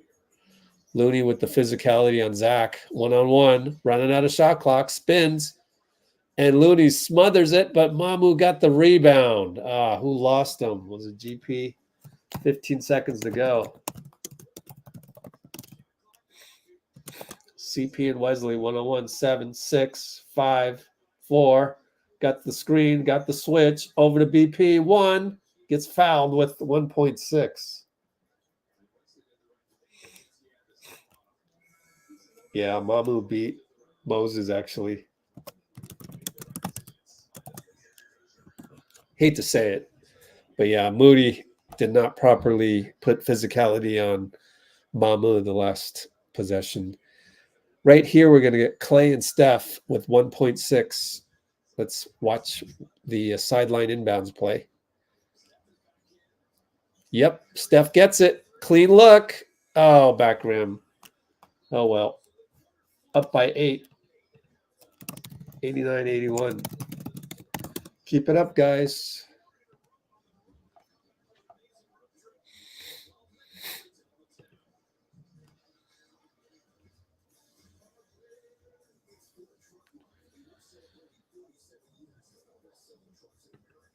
Light version of Steve Nash, huh? Mo got a rectal exam. I know, right? Jeez. That was crazy. Oh, my goodness. Oh. Oh, got to screenshot a couple of these.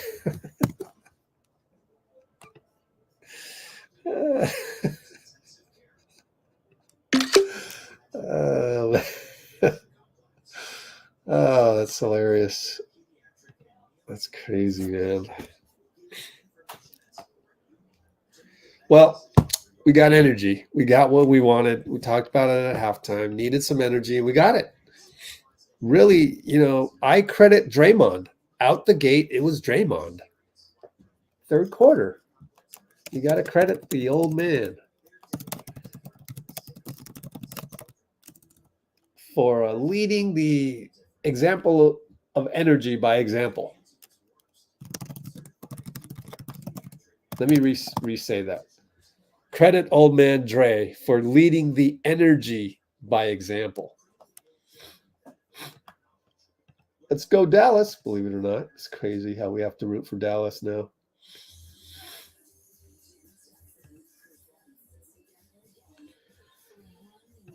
Anywhere to watch the game? Stream East. Try Stream East. Moody's Energies, always good. Moody's Energy is never not good. So, way to go, Moody.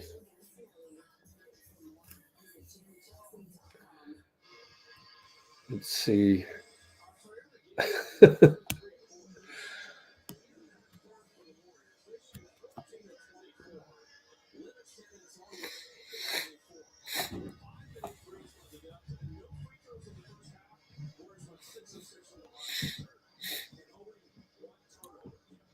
All right. We're going to start the next quarter here as I see the Spurs Coyote run into the tunnel. He's a top 10 mascot. I don't know if he's top 5. I'd have to think about that. All right. Wesley inside to Wemby. No good. Good defense by BP and Wiggs. Credit them. Wiggs 94 feet later scores because Wemby was busy arguing with the ref. That's going to show up on the Popovich tape. Popovich is going to yell at the ref. Let's get a tech. Nope. The assistant is going to hold him back.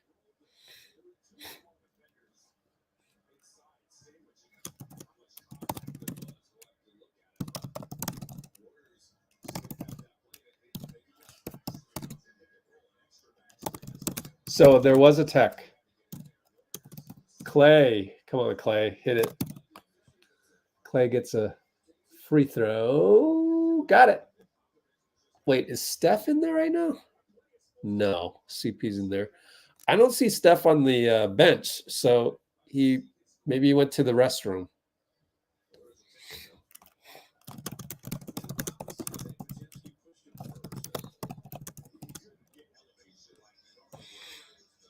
So now we're up 11. Wesley brings it up. Devontae brings it up. Devontae Graham. Now Wemby handoff. Branham loses the ball. Mamu goes to pick it up. Over to Graham. Klay switches. Inside to Wemby. Good tip by Trace. Steal BP. 3-ball Klay. Oh, no good. Oh, well. He's off. He missed the game. What are you going to do?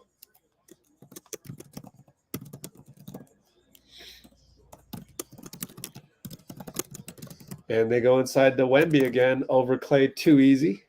Where's Trace, man? Can't let that switch happen. You cannot switch, Trace.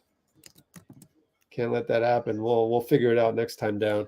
Chris Paul, pick and roll. Banker. No, not Banker. Straight away. Wow. He changed that. He was at an angle, decided to shoot it straight on over Wemby. It was good. Graham over to JC. Back up top, Wemby and Trace.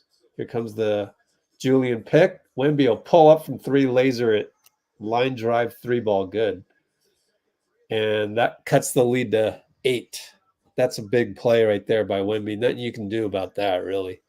And Trace kind of showed the dismay. Can't show that. CP dancing, and he'll just shoot it over Wemby. No good. Oh. Wemby coming downhill. Wiggins stays in front, and CP knocks it to Klay. Klay steals it, and he's on the right side with Mamu, and he's waiting because it's 3-on-4. Wiggins will post up. He's got Branham on him. Kick out. BP's left wide open. Misses it. But Trace got the rebound on that switch because Wemby did the closeout. Back up to Klay, and BP bad screen on Wemby. I don't know if I agree with that, but unfortunately, it's going to be a turnover. What a long sequence that was. Still up by 8. Yeah, BP grabbed Wemby at the last second. Wemby didn't like it. That's all right. Good try. Klay guarding Mamu. Down low to Wemby. 1-on-1 Trace. Mid-post elbow. Fakes a pull-up and attacks really. Oh, my goodness. And then has a quasi dunk, a put in that's a foul and one. Oh man. Oh man. That's indefensible.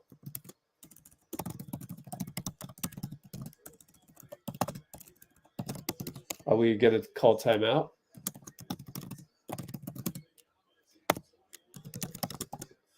So Wemby single-handedly keeping the Spurs in the game right now. Wow, I wonder what he said. You think he said that in French, or what did he say? Can you read the lips? Up by only 6 with a free throw coming up. Oh, man. Is it time to bring in Steph? Let's see. 94-88, 924. Probably not. That's a lot of time. 924. Well, that'll give Steph 32 minutes. Might be time.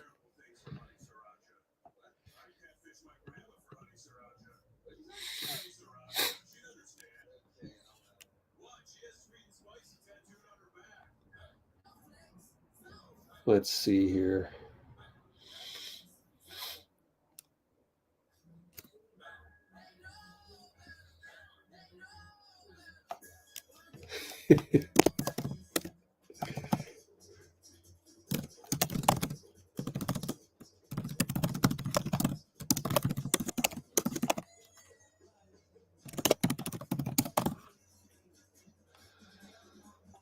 Optimistic, of course. I mean,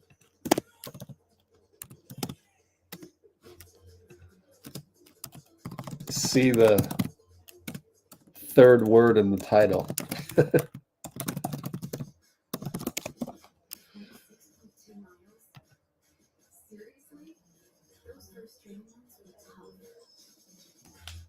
Wiggs need to hustle. Yeah, I know, right?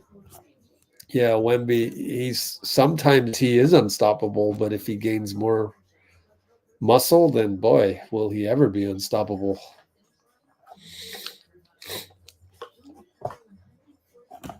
Oops, lost my light for no good reason. Do I play Fortnite? No, unfortunately I don't. Need this win.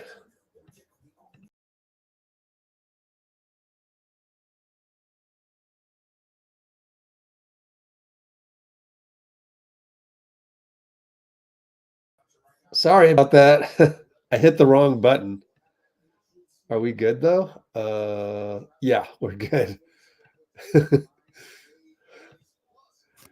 Yeah, sorry about that.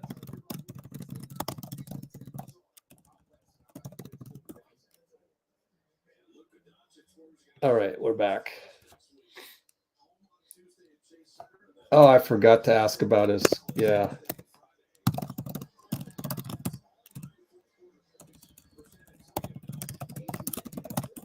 Oh, Mark Cuban is coming on there. Cool. Hey, what's up? Well, for some reason, we got more Twitch comments today. Klay, wide open. Oh, missed it. Man, he's off. What is he? 4 for 11, 1 for 6 on threes. Wemby one-on-one. Draymond, reach in, foul. Man, Wemby showing some handles there. Almost split the double. We're only up 5. Oh, boy. Yeah, good job by Wemby to avoid the Draymond sudden pressure there, try to scare him. Not phased. And Wemby against CP, oh Lord.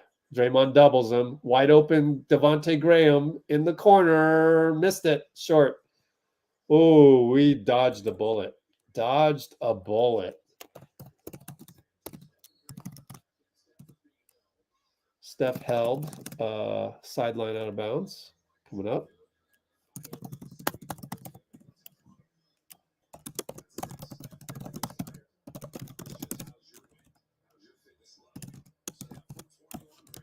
So yeah, Steph did come in. He'll end up with 32. I mean, that's good minutes management for Steve. Steve going to get any credit for that? And Steph gets the ball to Trace for a dunk. There's another unsung play. Well, it's a dunk. Does that count as unsung? I don't know. Klay, Steph, tic-tac-toe.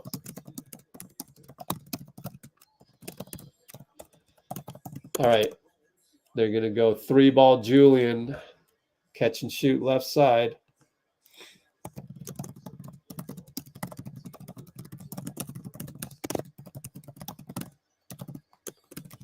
All right, Steph.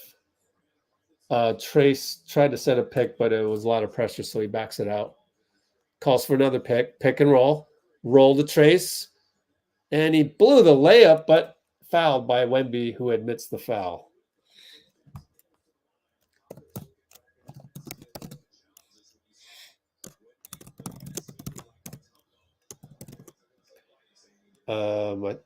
Was Wemby waving his finger in admission of the foul, or are they going to challenge this?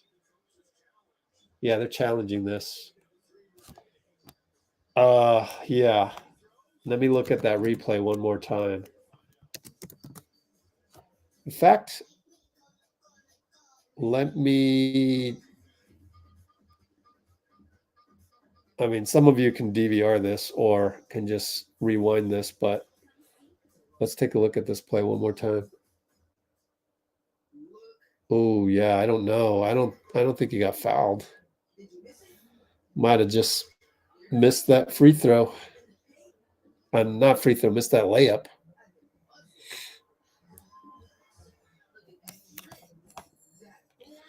Yeah, it looked clean. It did. 96-92. Oh, boy, that lead is dwindling. 8:03. Challenge. How many fouls does Wemby have? Not enough. Maybe one. One foul for Wemby, for the person asking on Twitch.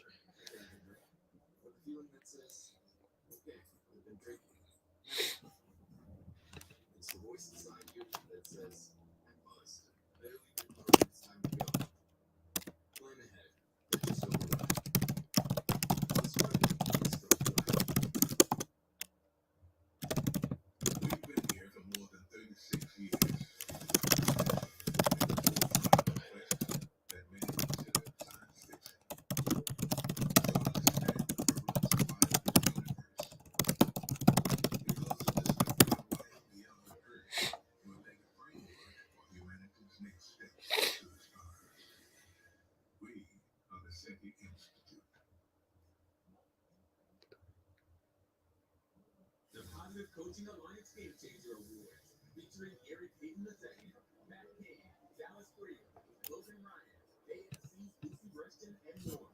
Thursday at 9 on All right, we'll see what happens. I think we will lose the challenge, and I am so convinced of that we're not even going to do a poll, because it takes a lot of effort to do that poll on YouTube.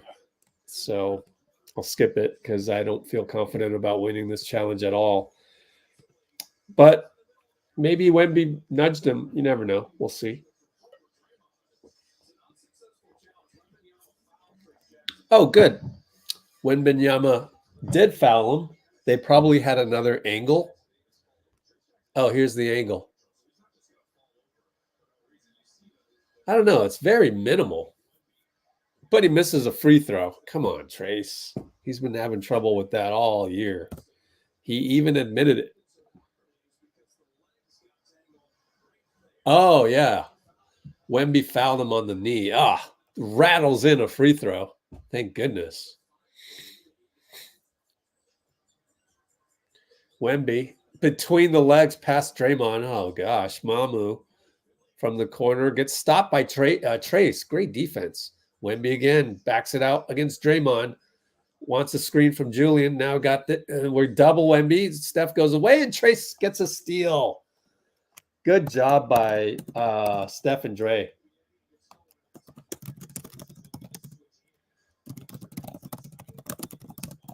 And Steph, left side, step back over Mamu. Towering rainbow three. Good. Mamu Island. Mamu's just standing there befuddled. And Mamu comes back with the 3-corner, no good. Moses rebound. And you're right. Guess what? You're right. Mo came in.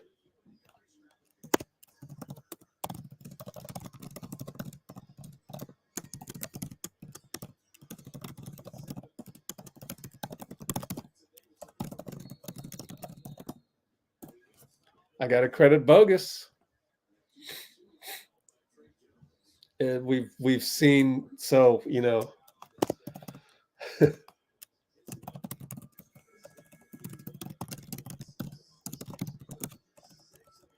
hold on. Remember and credit Steve for this, right? I think I'm just a little extra with the defensive Steve.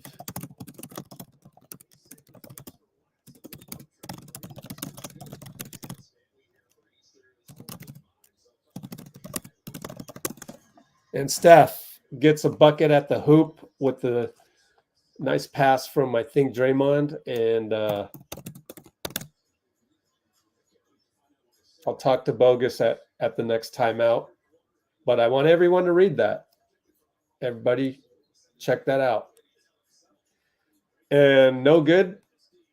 Good defense by Trace on Jones. And Steph will dribble around and shoot a 3, but Trace got the rebound. And Dray over to Steph. Oh, nearly an and one on the layup foul. So now that we're doing free throws, this is where, again, for Steve to actually sub out CP and Klay there. Granted, it's a closeout part. There were 9 minutes at that moment in time in terms of whether or not to bring in Steph, and he had only played 23 minutes. So also give Steve credit on that one. 23 plus 9 minutes is 32, which is right within Steph's range. But also the gall to take out CP and Klay, Hall of Famers, to do what you should be doing, which is to close out with energy. I do like GP2 closing all the time now. I actually wrote about that on the website. GP2 right here, closing out. So I love the fact that GP's in there, but then also Moses for Wiggins instead. Usually it's Wiggins. So that makes sense. Of course, BP isn't in there, and that's fine. I'd rather have GP2 than BP, honestly, closing the game out on defense, especially when you're leading. Trace misses a layup contested by Zach, but Draymond gets the interception, and Moses will get. I wonder if Moses or Draymond gets the steal on that one. Let's check it. And Steph throws the ball away. Yeah, a little bit too much in that. I kind of was afraid of that the moment he smiled at Draymond, because that's Steph's MO. He gets a little joyful sometimes, and then with that joy comes the careless turnovers. But luckily we're up 8 when he did that, so hopefully it doesn't hurt us too much. Love the center court logo. First time mentioning that, but it's one of the landmarks in San Antonio. Mo gets beat on the back door there. Whoops. Got fooled on the back cut.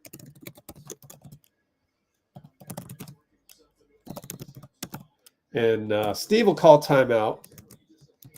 And now it's what? 6 points?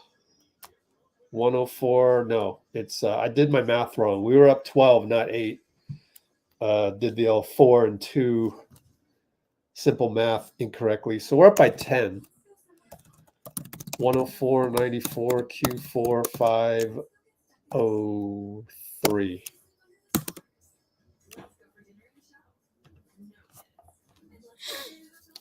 Cholo's in the house.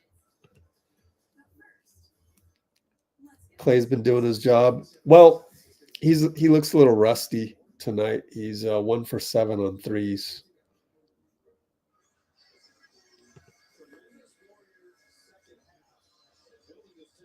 CP3 coaching Trace.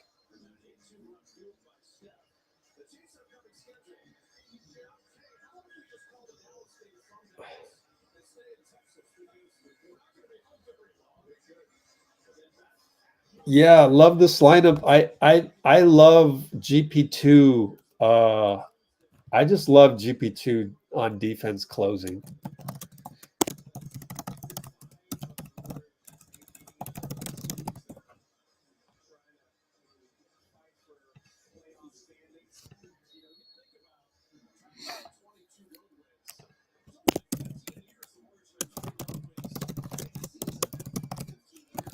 And Steph, push shot, looping around, push shot, good.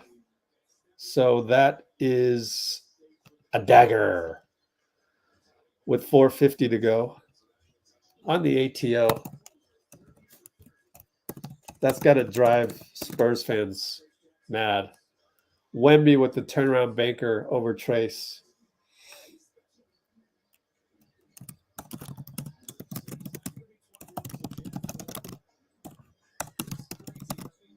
Okay, so we've got, how much do we got? Where's the scoreboard? Anyway, Steph gets the ball from Draymond on handoff. 3-ball good, splash. Baby-faced assassin style. We've completely lost the scoreboard. I don't know why. I don't even know at what mark that was. Is it me or am I blind? 3-ball for yeah, no scoreboard anymore. 3-ball for Julian. Draymond one-on-one with Osman. Over to Trace in the corner. 8-second shot clock. Steph goes to Draymond inside. He scores on Wemby. The clock finally came back.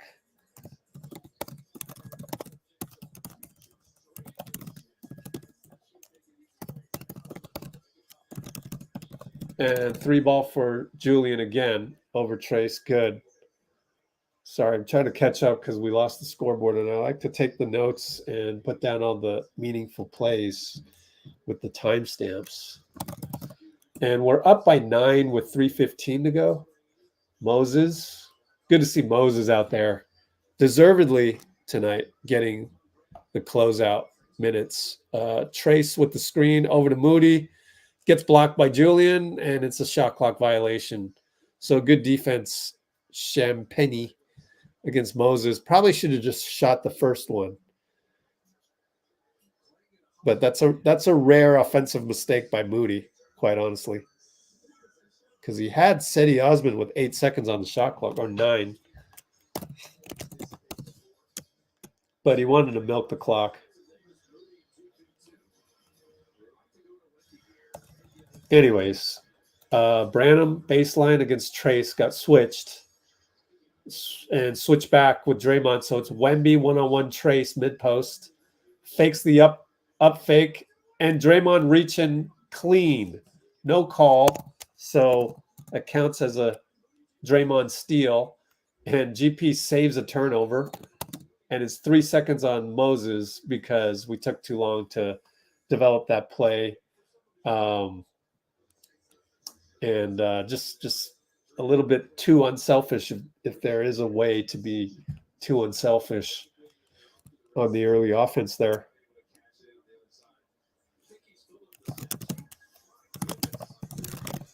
Yeah, Draymond gets the game ball because he came out of the halftime and just was awesome. Klay is going to get some minutes. Wemby misses a 3. Thank goodness. So we're still up by 9 because that would have cut it to 6. GP goes 1-on-2 to break the press. Trace scores. All right, Trace, way to finish that. Wemby for 3. Oh, he hit it. Jeez, man. They won't go away. Up by 8, 2 minutes. And now there's a call. What's Marc Davis calling? He's going to get a tech on Gary. What? Oh, you're kidding me. GP2 technical for throwing the ball against the stanchion? Wait a minute. What's wrong? Everybody does that. Come on, he's not. Fitz is like, you could hit a fan in the face. Come on, GP2 is not that bad at dexterity. Why is that in the rule book? That's my question. Oh my God. GP2 says my bad, but I mean, it's not your bad for a lame rule. Come on, that's the stanchion. Nobody stands there. If you're standing there, then you're a hazard. You're a Paul George break your ankle hazard. Steph misses a dagger three. Trace could have dunked it back, but he kicks it back out. I guess we want to waste more time. We better score here then. Trace over to Draymond, back to Trace. Another bad pass, but pops right back into Draymond's hands. Oh, Steph missed a three. That would have been a crazy, basketball gods play because kind of didn't deserve to score there. Cedi Osman's going to hit a three, and now we're only up by 4. Inbound to Draymond. He'll bring it up. Good Lord. What the hell's going on, man?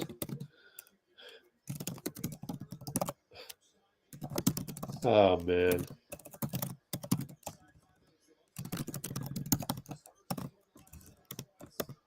Turnover by Steph. Over to Wemby. Euro step. Stolen by GP. They're going to call a foul. Maybe we review this. Come on, Marc Davis. What happened to you, man? Wow.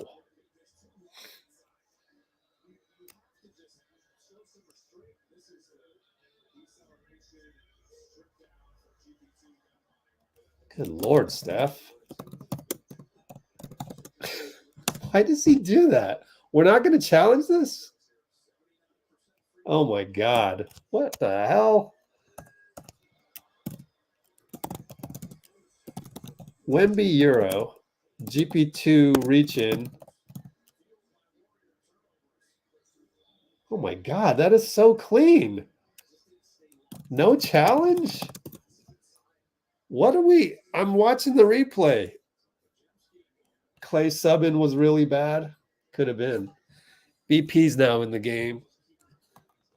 I was a little shocked by the Klay coming in too, but he's staying in the game. I don't know. Score more points. I mean, what the hell?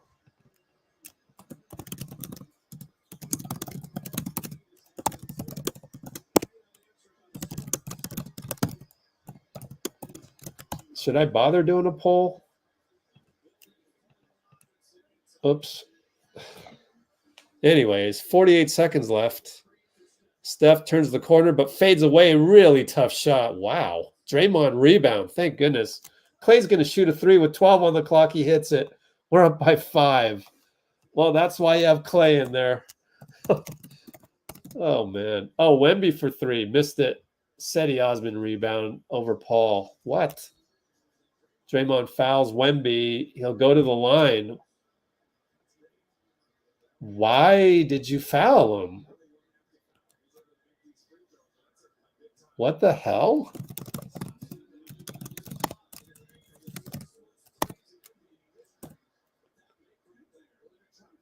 Well, Klay and CP are back in there, so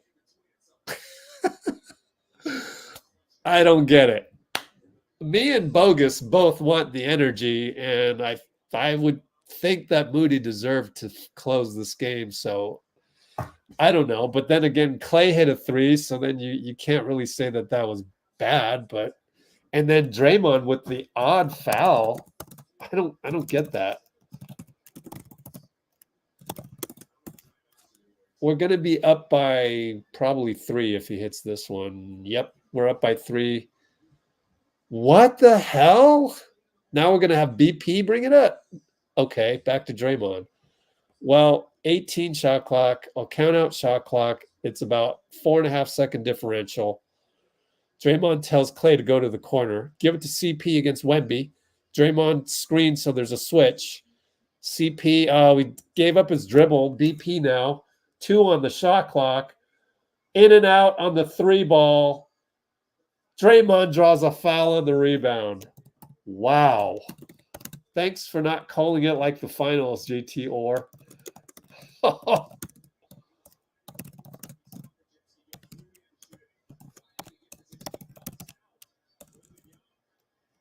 Yeah, actually, it's a good call.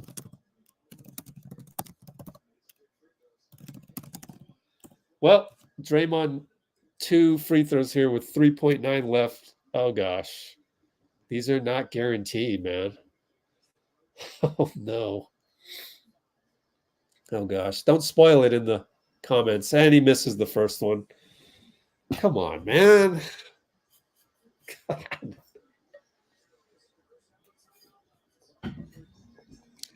Where's that championship medal you always talk about? You got to have steely, you got to will that ball in. I mean, this free throw right here, you got to just say, hey, everybody, I'm the man. I'm winning this game right here. And he hits it. There you go. At least you got that one. And he gives it Trace the handshake. All right, so he made a big free throw.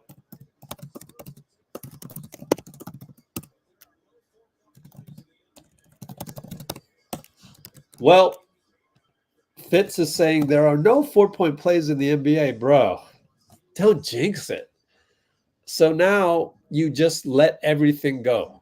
Let it go. If they hit a 3 within 3.9, it's going to take more than 1 second to shoot the ball and go through the hoop.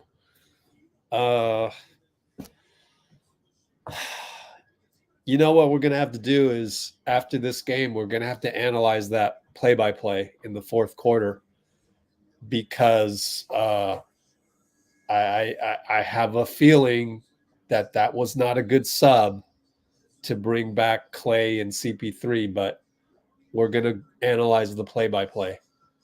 I'm confused by that. Why sub him in at 6 minutes and then sub him out? Like, did Mo do something wrong? He got blocked. The last thing I remember Mo doing was he got blocked on the three-pointer. That was a late shot clock violation. So maybe he was like, okay, we can't have any more late shot clock situations or whatever. I don't know. I'm trying to figure it out, but yeah, we're going to have to look at that. But 3.9 here. Here's the sideline inbound. Don't spoil in the comments. Cedi, oh my God. Goes the Wemby. Oh my God. Front rimmed it. Nate gets another one off. Oh, missed that. Dude, somehow they got off 2 threes. And Wemby missed both. Oh, thank goodness. He missed the first one, thank goodness. So, anyways, let's take a stab at that play-by-play. 218. We're gonna get somebody on the Hey, look, Pop is coaching up GP2. Isn't that awesome? Wow. With Steve there after the buzzer. Let me try and look at the lip reading. Let's see if we can that's the benefit of being a buddy of Pop. Steve can have Pop coach up GP2. I'm recording this. There's Jeremy Sohan. Good thing he didn't play today. Jeez.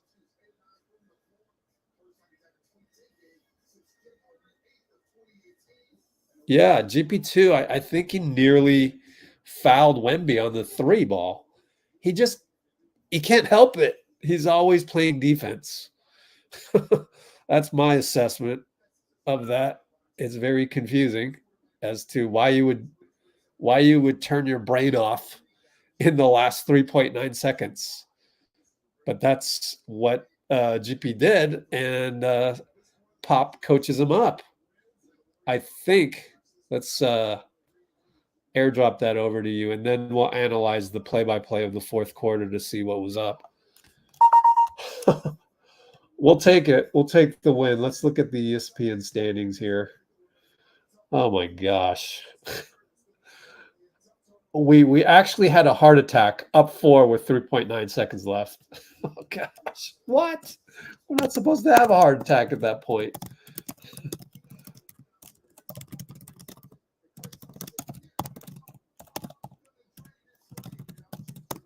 So here, let's take a look at that. It's actually kind of funny. So stop screen and analyze. Let's analyze the last. Okay, so this is nuts. Analyzing the pop coaching up GP2. So I can step through this so that I don't get demonetized here.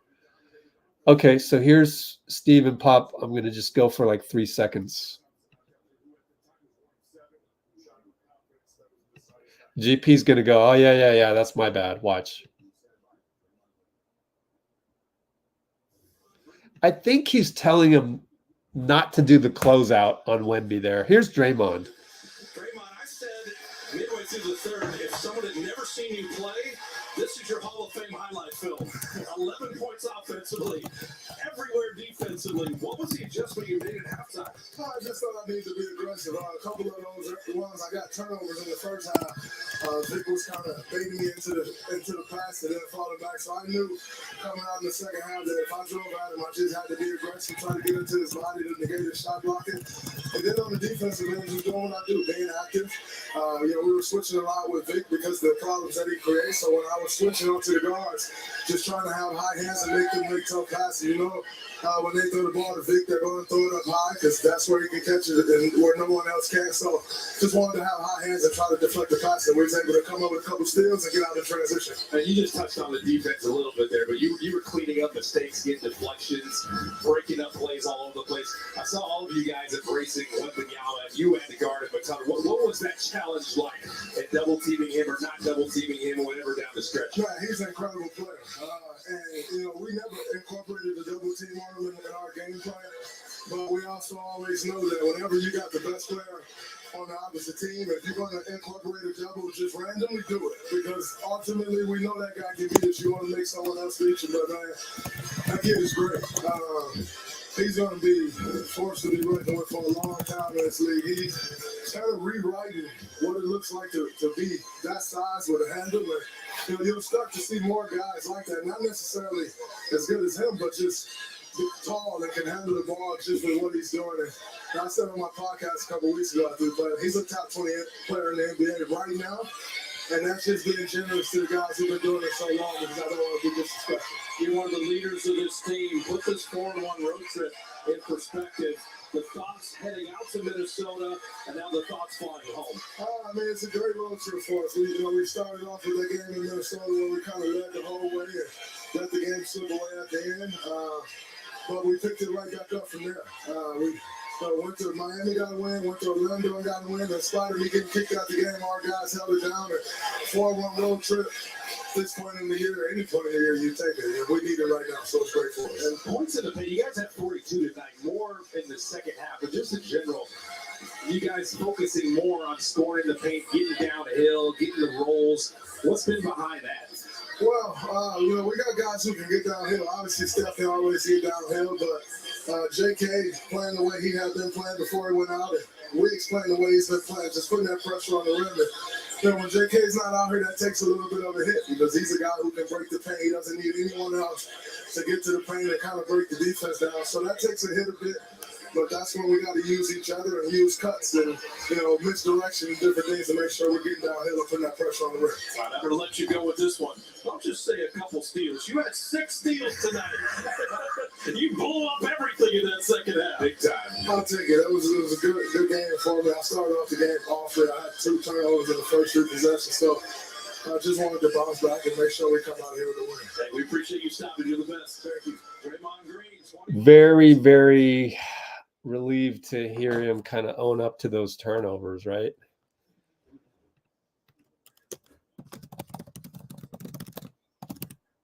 Okay.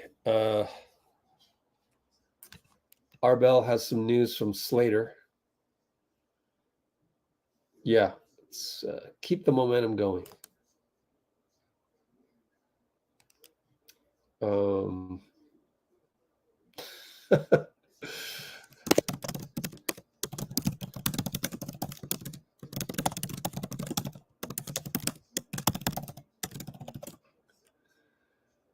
Yeah, that was a weird game, huh? Yeah, I want to still look at that play-by-play. Let's go take a look.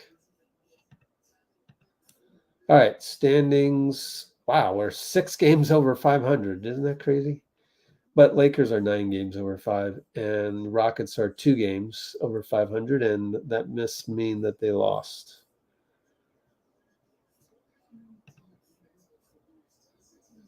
Dallas beat Houston. In Houston, excuse me. Chicago beat Minnesota. Let's refresh that one more time. Okay, so let's go to the box score, and let's see where in the fourth we lost this one, or we relinquished the lead. Let's see here. We also want to get the post game with Steve Kerr. So I have the link, thanks to Dina Gunn. But anyway, we are now analyzing the Q4 play-by-play to see what happened with the lead evaporating as we wait for Steve Kerr to take the podium. So let's take a look here. Started it up by 10, right? Started it up by 8. Wiggins actually got a layup, and then we ended it, only up 4. So what the hell happened here? We're only up 3 with a minute left. We're only up 7. The technical and then the 3-pointer. Wow. Yeah. So 7 and 8 and up by 11. Wow. Really, that was the turning point. And then the 2 missed threes by Steph. Okay. I mean, that had to be the turning point, right? Because we're up by 10 and 12 and 13 this whole time. And suddenly it goes to 7. And then, 7 to 4. So let's see. 2 minutes left. Wemby gets a 3. And then the technical. I believe that was the line drive 3, or was it? Oh, I don't know. Probably had one before that. So I don't know that this is all that defensible. Probably not. Him being 7'4". So, I mean, like, who's going to block that, right? I think it's just the mistakes. If Wemby's going to do this, then you have to match point for point, which is maybe why Klay came in there, right? So this is why you go back and you do this play-by-play. So I think theory. Here's the theory.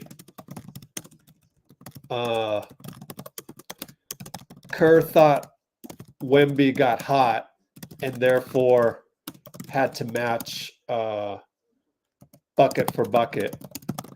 But did Klay come in before that? Well, Wemby got hot before that because he had a 3.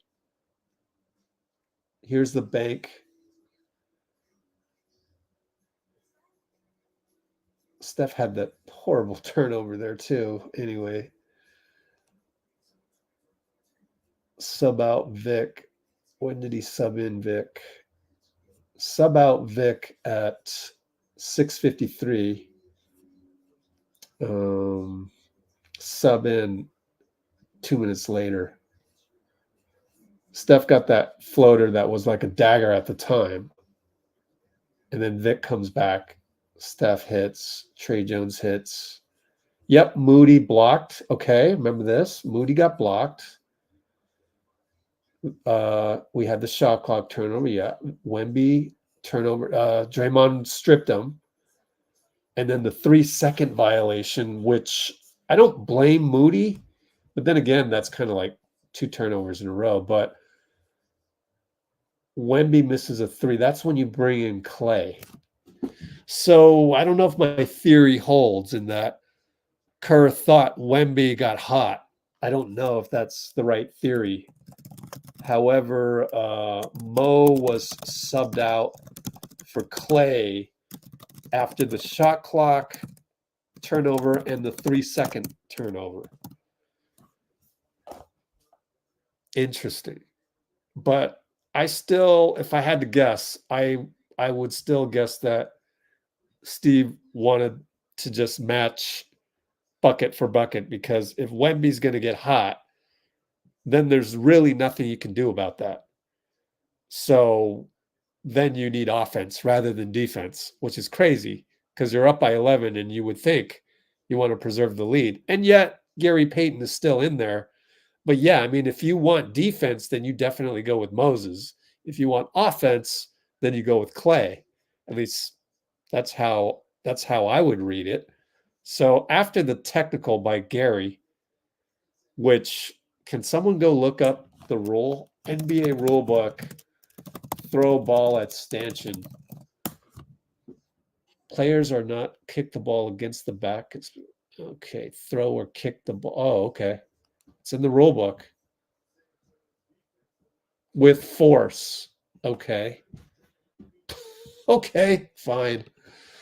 Oh, what a lame rule. I guess they wanted to have a blanket rule for throwing the ball, just in case you say you were throwing it into the stanchion and you accidentally threw it to the side and hit a fan. Okay, all right, fine. I get it. So anyways, that dropped the lead from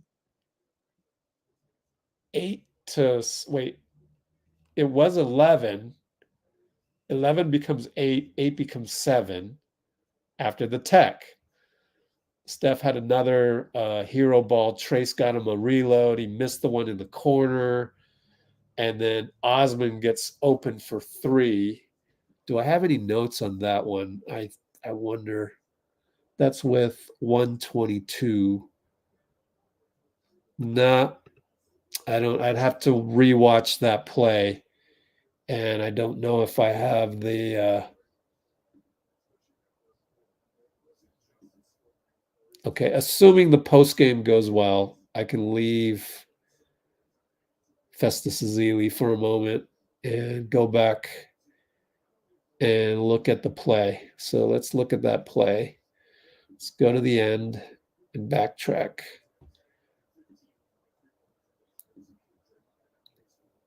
Whoops. Wouldn't let me do that. Need to hurry before Kerr gets to the podium. Okay, here we go. 192? No, it was 113, 109.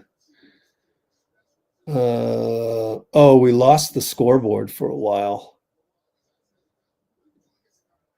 113, 105. Here we go. Then I'm watching the technical, and then there was the crazy sequence where Steph had 2 dagger attempts, did not make either, and then Cedi Osman hits a 3 in the corner. So it was another bad pass by Draymond, actually, that Wemby tapped it right back to Draymond, and he fed Steph for 3. Yeah, it's just transition defense again. So bad transition defense.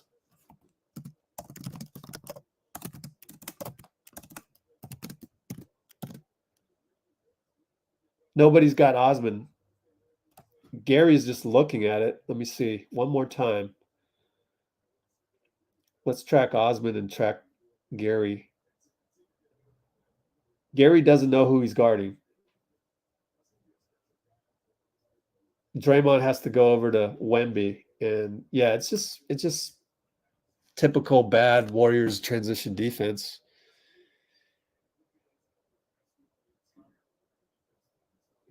Okay. Let me go back to the post-game conference here. Stand by for press conference. Okay. So then up by 4.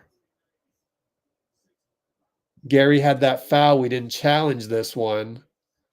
Now we're up by 3. Now we're up by 2.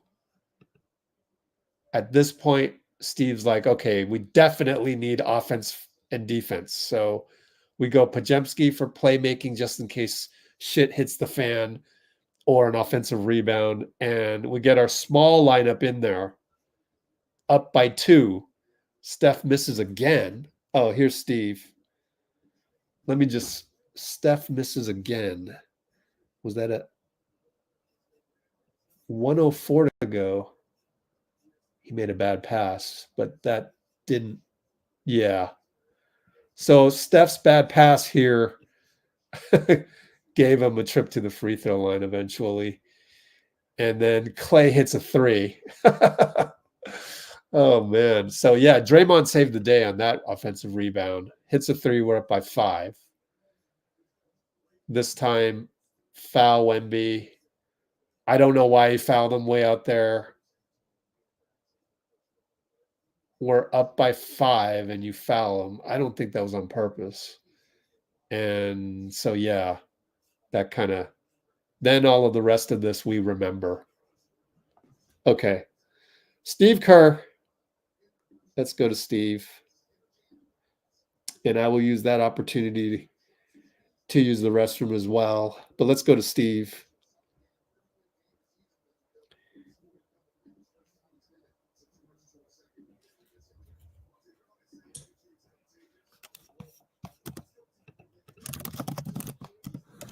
What do you take away from tonight and just overall from the trip going 4-1? Yeah, fantastic trip, particularly after losing the first one in tough fashion for the guys to bounce back, win 4 straight games on the road. It's a sign of their competitiveness and their grit. And even though it wasn't pretty tonight, they got it done. Overall, you touched on a little bit, but just kind of the ups and downs. What kind of mental toughness did the group show just throughout the entirety of the last 2 days?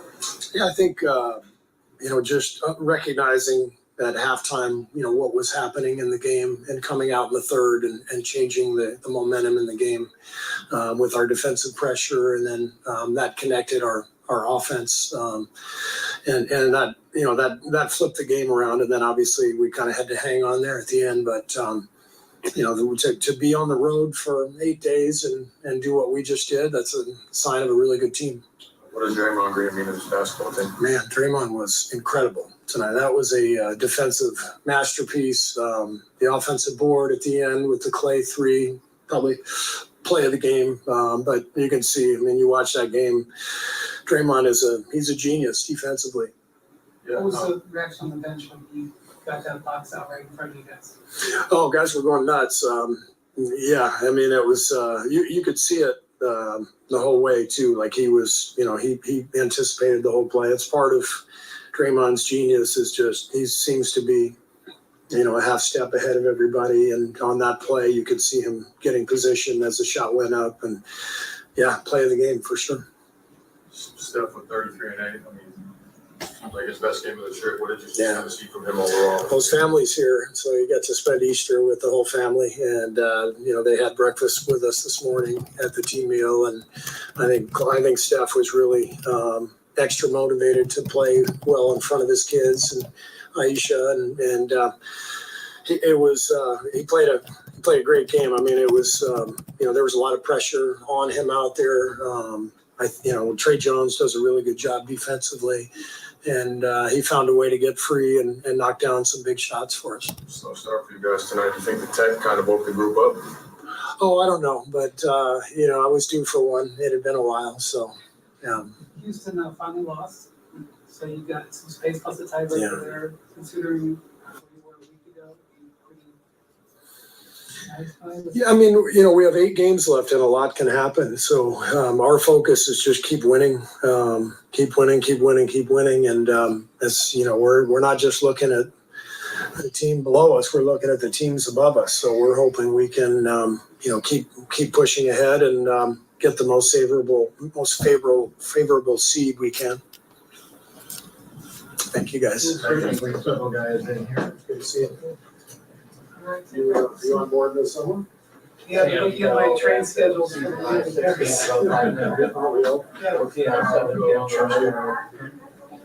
you.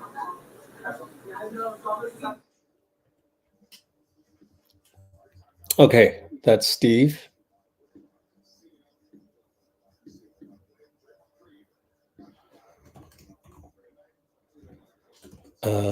Post Kerr. Always good to win, right? Gives you that little adrenaline boost. Yeah, I don't see any Steve Kerr content here. I don't know. Is this guy a hater or a lover? Tim Pickering always likes to do this for some reason, so I just like it. I don't know. Can't tell. Like either we got great Twitter. Way to go, Twitter. You're gonna mess me up here. But anyways, that's what I get for clicking on I don't know. Is he a hater? I don't know. Should do a poll. But anyway, no more attention to any haters. I don't know if he's a hater though. No more attention to weird people. Yeah, I don't see any Steve Kerr content on here, but he did say Draymond's a genius defensively, and it looks like Aisha and the family came to visit Steph in San Antonio. So I think on the play-by-play, I think we've figured out why Klay came in there, and makes sense to me. Makes sense. And I'm trying to think if we really had any defensive breakdowns. The only big defensive breakdown was that transition defense of losing Cedi Osman on that three, which then made it a 4-point game. Also, the Draymond foul on Wemby. Of all the things, Draymond is a genius. Of all the things, it was puzzling that he fouled Wemby for 2 free throws down here to make it a 3-point game. And then, as Steve said on the podium, the box out right here was crucial. And that's technically an unsung play of the game. That might win it.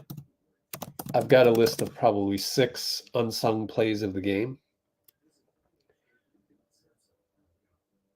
But boxing out Wemby and getting a over-the-back call when you're up 3, that's critical. That's super critical. And Gary Payton nearly gave us a heart attack by closing out on a Wemby 3, up 4 with 3.9 to go. But anyway. How can we beat the Mavs? Oh boy. And Tyrese, and yeah, that's why.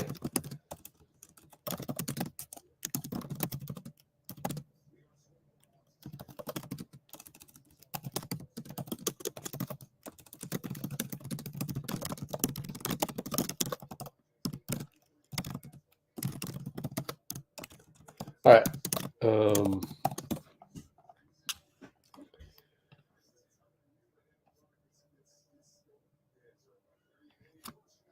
What's going on here?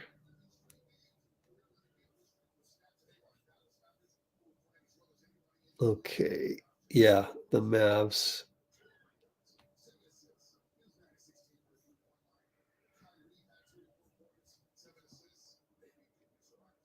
Tim Kono in the house. Yeah, problem is we're still a few games behind the Lakers.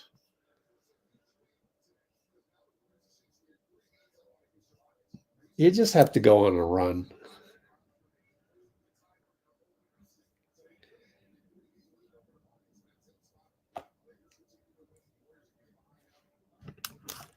All right, so how do you beat the Mavs? I think it's just the same old formula.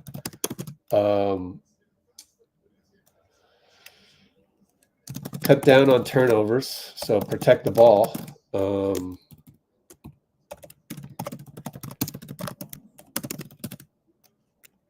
Don't foul. Don't reach in. And have good point of attack defense. It's always that. Same old formula.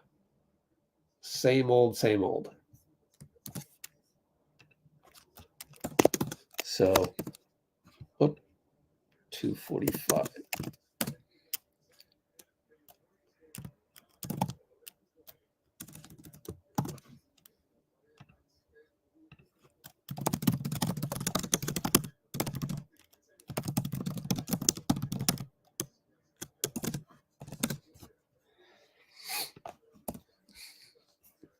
That's where, it's my belief that if we play better defense such that we're stopping guys, we're keeping our bodies in front of the point of attack, then we have a chance.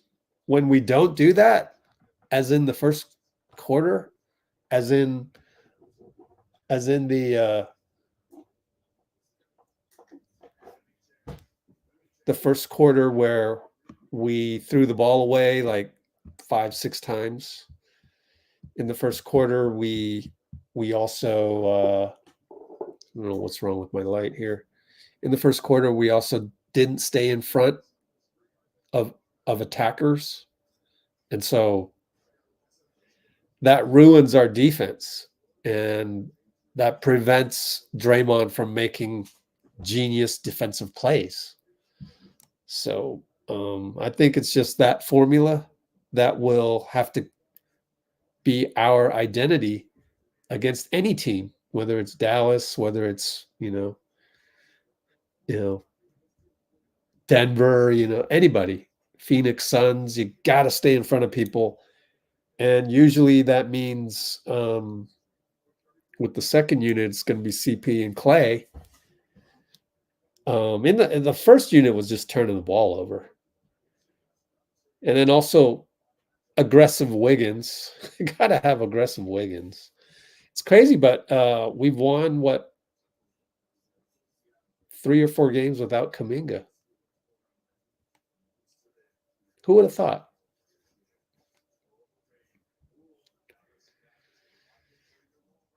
Okay.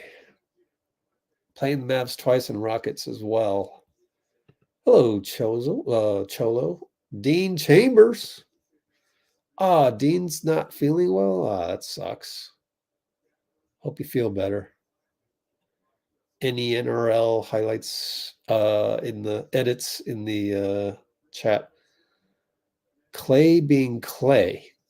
Nicole gave us a Klay being Klay link. Let's see. Oh, cool. Steph made the super scoop, huh? That's what I call the super scoop.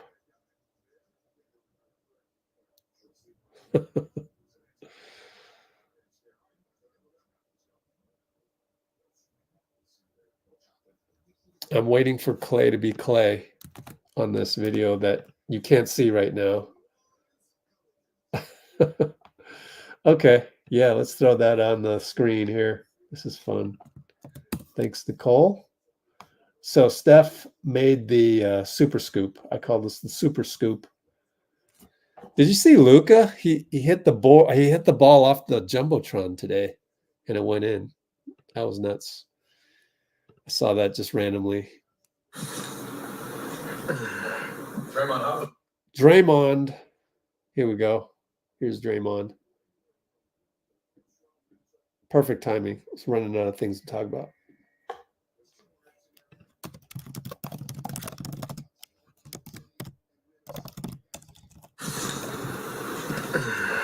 Draymond, how the past few games been for you? Just getting back to the Orlando game and then finishing, tonight with the all-around game that you had.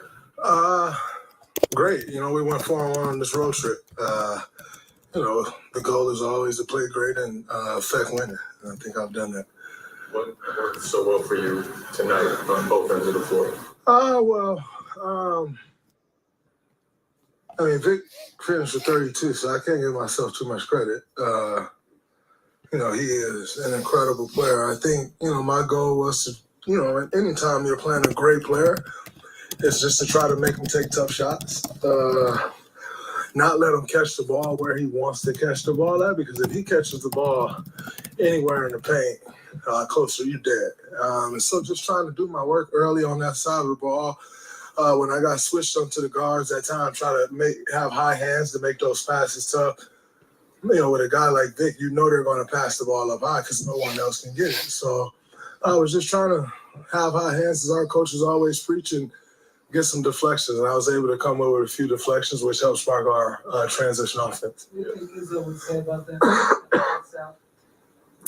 He loved a box out for sure, but he killed me on the free throw box out that I missed earlier in the game. And Champagny got the rebound. It is free throw cutouts. He go crazy. So I'm still kind of beating myself up on that one, but I think I made up for it at the end on the two offensive rebounds. From our vantage point, you understood that play, and you were working so hard even when the ball was on the way. Obviously I knew, knowing that we got to get a shot off, I just tried to position myself for the offensive rebound like I was defensive rebounder. So I was able to get behind Victor. And once I got behind him, I just started boxing him out, anticipating that we missed the shot and get the rebound. And even I thought I had a great box out, and even then, he still didn't let me get the rebound, So he is a very, very, very, very special talent. I was just telling Trace and those guys, I'm happy I had the opportunity to play against him now, because they'll have to deal with him a lot later, and I won't be in the league no more, so that's good for me. Big picture going forward, a lot of Steve talked about the grit, the mental toughness of this group. What did you see by way of that throughout the course? Man, the grit was definitely there. Coming off a tough loss in Minnesota to start the trip off, that can kill a trip, and we did a great job of bouncing back, getting the 2 games in Florida and setting ourselves up, to, if we take care of business, to get a 4-1 road trip. And, at this time of year, you want to be playing well. You got to win right now. Obviously, we all know what the standards are and all of that stuff. So it was a good trip for us. And now we got to go back home and try to build on it. Second half defensively, did y'all do anything differently, or was it just a little bit more effort? Or? I think the effort was there. I think offensively we did a better job with our reds. I mean, not offensively. Defensively, we did a better job with our reds.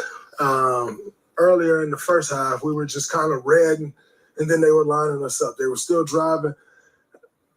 With our aggressive reds in the second half, that allowed us to take control of the possession, kind of put them on their heels. They had us on our heels the whole first half. And so I think we did a better job of flipping that in the second half and taking the force and pressure to them and making them play on our terms. But in the first half, we were on their terms. They were driving, getting to the paint, kicking out, driving again, closeouts, and they were causing a lot of havoc. So I think we did a better job of getting the game on our terms. What do you like about what Moses is giving you guys the last few games? Moses is being exactly who we know Moses is. No matter when his number is called, he's always ready to go. He's always in the gym working on his game, whether he's in the rotation or not. He continues to prove himself each and every time that he comes out the rotation. When he get back in it, he plays even better. And so it's great to see Moses playing the way he's playing is helping us right now. The energy that he's bringing, the shooting that he's bringing, everything that he's bringing to the floor has been positive for us, and he's helping us in a major way. Brian, you're fucking good, man. Nice, bro. Really fucking good.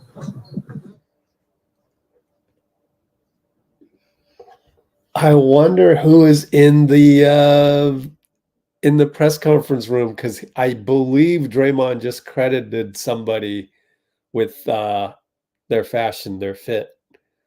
Interesting. Brian, who's Brian?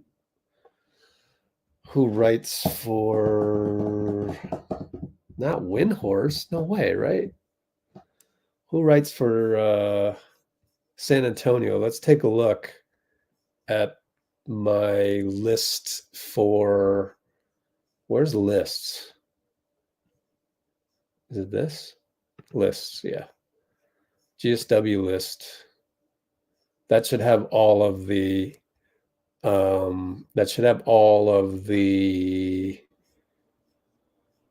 beat writers on there. Popovich. Here's some Popovich, but it's on a cable channel, so I don't want to mess with that. Let's see.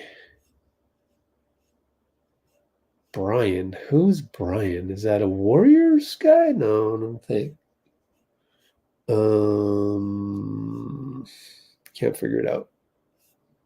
And it's San Antonio, so it's not. We're not going to have any national guys go out to San Antonio to cover a game. That's why I thought it's probably not Brian Windhorst.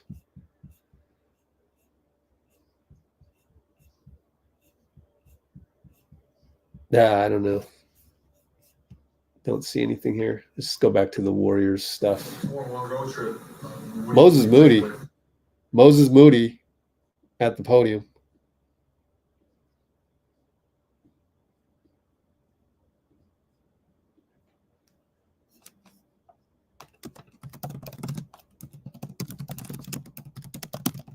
One road trip.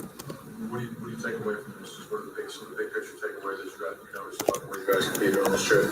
Yeah, I mean, rising to the occasion, knowing we have to compete, knowing what's at stake right here. So just being able to lock in and figure it out. What Draymond give you guys tonight? Yeah, it was everything from the defensive end, offensive end, knocked down shots, guarded Wemby, rebounded. Yeah, he had a really good game. From a team perspective, what are the challenges that go into game planning for a guy like Wemby? He's different. He's a different archetype. I mean, just kind of good creative, figure some different things out. But I mean, just figuring it out, game planning it. I'll see. What do you think is key to sustaining the momentum that you guys are able to kind of build in this run here on the road? Yeah, I mean, I think what it came from is knowing the situation, and the situation's still the same. So staying together, keeping what we've built, keeping what we got going on. This is a weird thing to ask right now, but before the game, Steve was telling us about the first time you talked to you at the start of your rookie year. You told him something that your dad said to you about the sailor and the sea. Yeah, smooth sea has never made a skillful sailor. See, he didn't remember. You said it very nicely. Do you appreciate how far you've come since then? Yeah, definitely. Like that, it hasn't been a smooth sea. It's been bumpy. It's been. I heard somebody else talk about it, like. Don't be surprised if the boat's gonna rock during the storm. It's supposed to. Like the life is a storm. Everything is a journey. Not expecting everything to be straight. It's just being prepared for whatever. You're halfway to a motivational speech right there.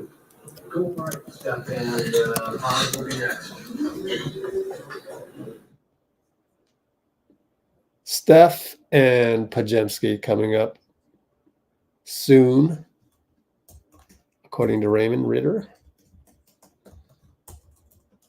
Let me do some multitasking here.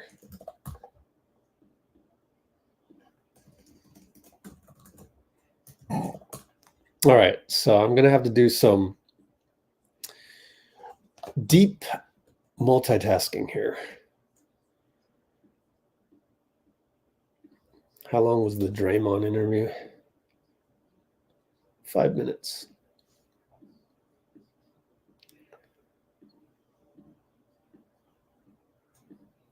Yeah, just going to have to hold off on that.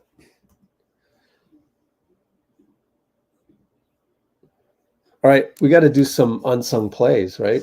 Let's do some unsung plays. I got them in my notes. Some of the notes are cut off by the 5,000 character limit. So I'm going to just list a few.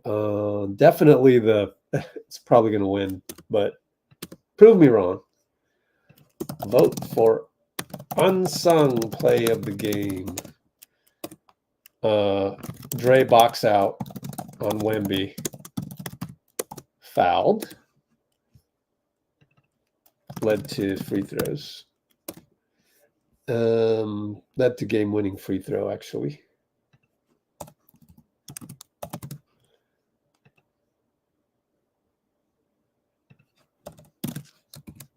Okay, next one is Klay, Steph, Trace, tic-tac-toe.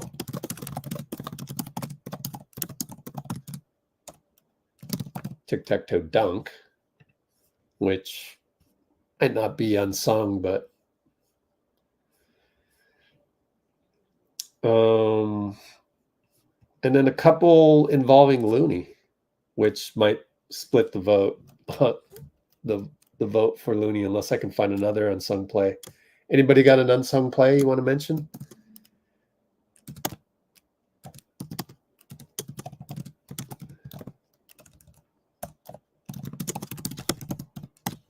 And that was organized chaos.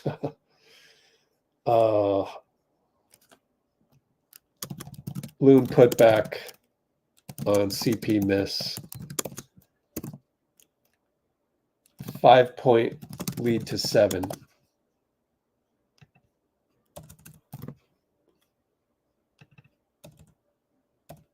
I'll just say Loon put back on CP miss. No, can't fit that. Loon put back Q3 with 1 minute 25 to go.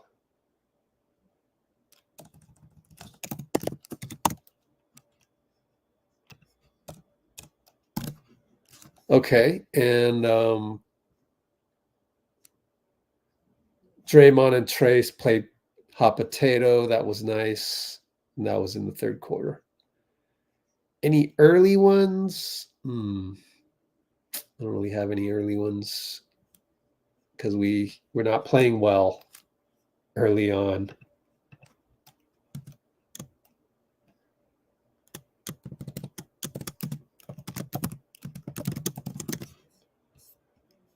Okay, almost done here.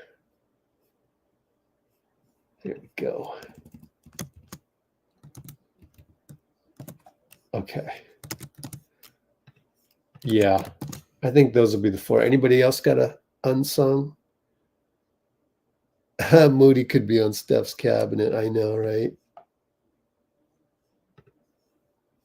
Okay, starting the poll. Boom. Check it out. All right. What's next? Oh, I got to do my editing of the videos here.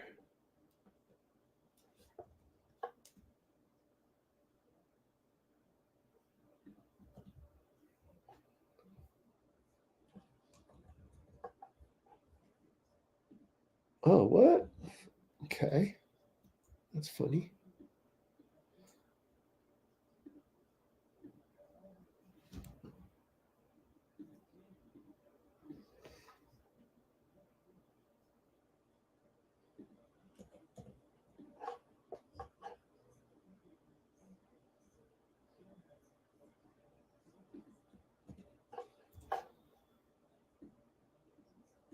Okay.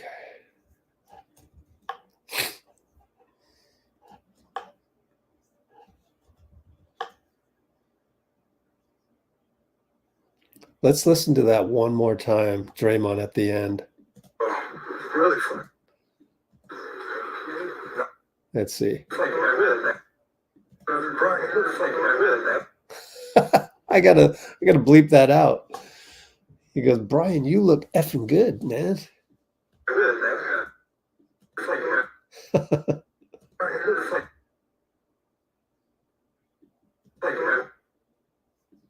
Is it right here?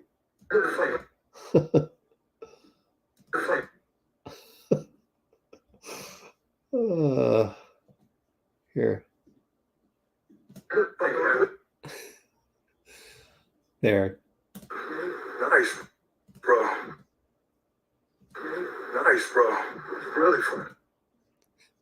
Really fun. Good. Really fun. Really fun. Edit that out.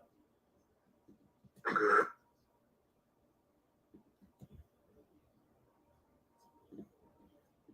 really good. Hilarious. I wonder who that was. We're in March 31st, man. Isn't that nuts?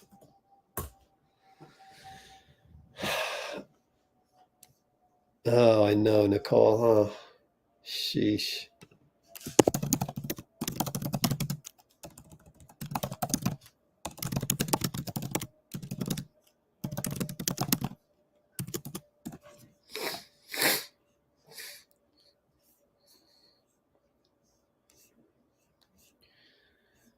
Okay, let's see.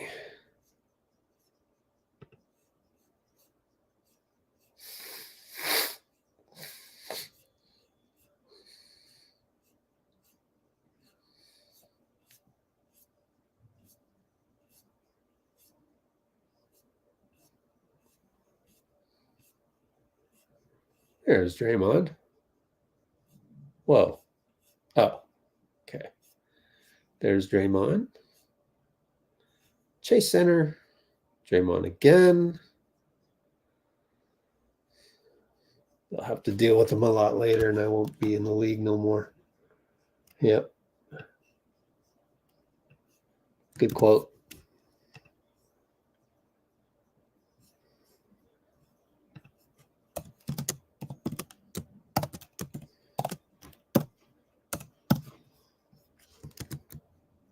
Oops.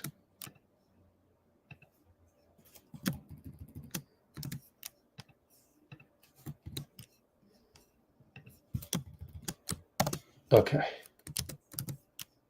Let me get this lined up. There we go. And let's see if the press conference thing ended or not. Will resume shortly. That's good. Let me catch up. Let's go live. On the road now. Oh, BP. All right. Pojemski. But hold on. Let me get this out of the way.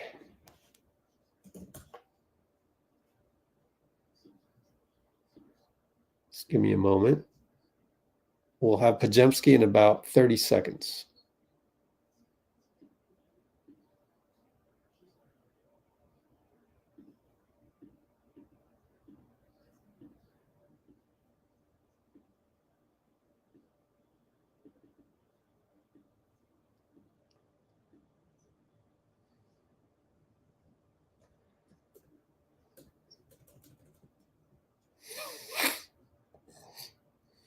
Okay.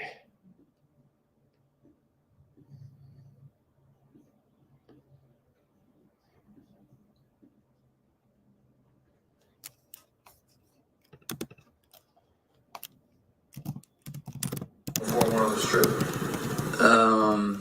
Anything's on the table for us. Everything's possible. Obviously, we're playing really well right now, 14-17 on the road now. And so just trying to figure out at home. And, coming into the year, if you told us that we need to figure it out at home to get in the playoffs, I think we'll take it. So obviously, we got, I think, eight left for maybe 4 or 5 on the road left.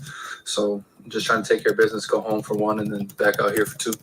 What is Draymond name in his basketball team? What do you give you guys tonight? Yeah, he's a big reason why we won 14-17 on the road. He just impacts the game in so many ways. And his influence outside the basketball lines is, tremendous to all the young guys, and he breeds confidence on us.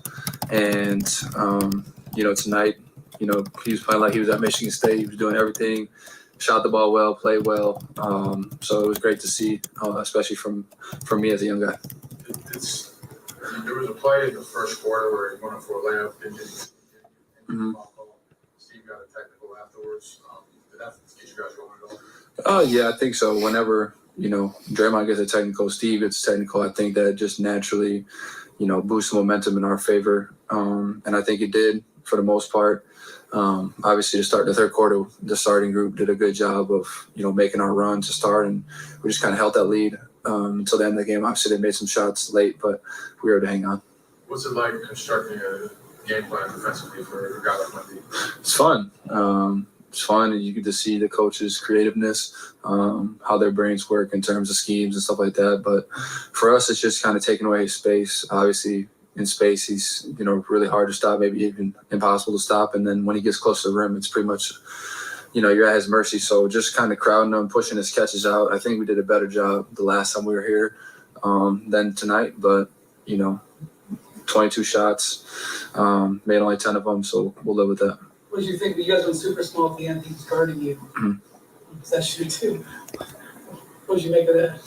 Yeah, I think for me, naturally, if it was just a regular big that would guard me, I would probably go screen for Steph. So either big would switch or I'd be open. But yeah, I mean, usually guys that they want to help off of would be me. So for me, just trying to get a rebound. Obviously, Draymond got the clutch one and threw out the Klay. But yeah, no matter who's on me, just trying to make plays. When you guys saw that, that was a huge play with Draymond. Had a great day on. So it was a great opportunity. Yeah, I think that's what sealed it. When I shot it, it looked really good. I felt really good. Obviously, it spun out, but like I said, Draymond doing a little bit of everything tonight. Won us the game. All right.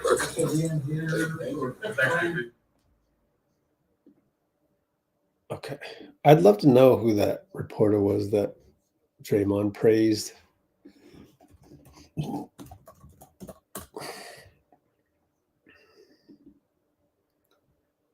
Okay. Looking good. So now we wait for Steph, hopefully. It depends. Wiggins is trending. Why is Wiggins trending over here? People want to just complain, don't they? Draymond finally played like DPOY Draymond. After, quite frankly, it seemed like a rusty game at Charlotte. Look at that. Look at the difference in height. That's funny. That's absolutely hilarious.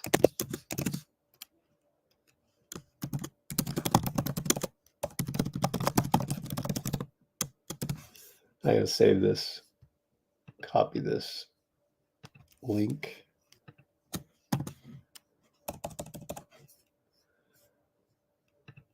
BP and Wemby.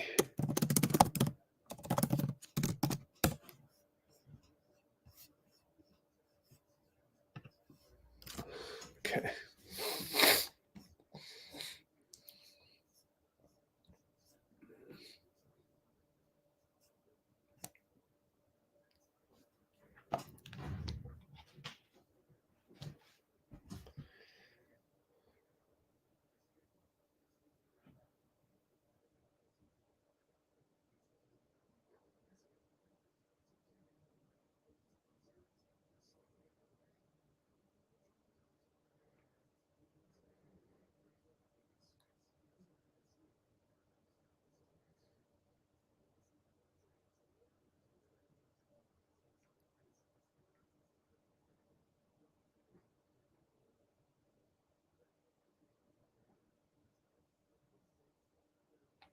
Okay.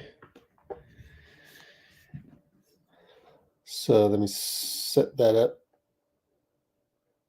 Press conference will resume. That's good. How do you win this particular night? Hey, we got Steph. You guys kind of. Where's Keep yourself in there and All right, there's Steph.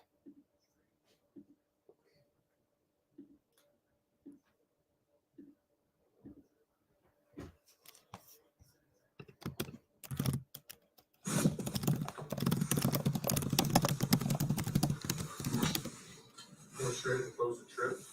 Just what are your biggest takeaways overall from the way you guys played throughout the course of the trip?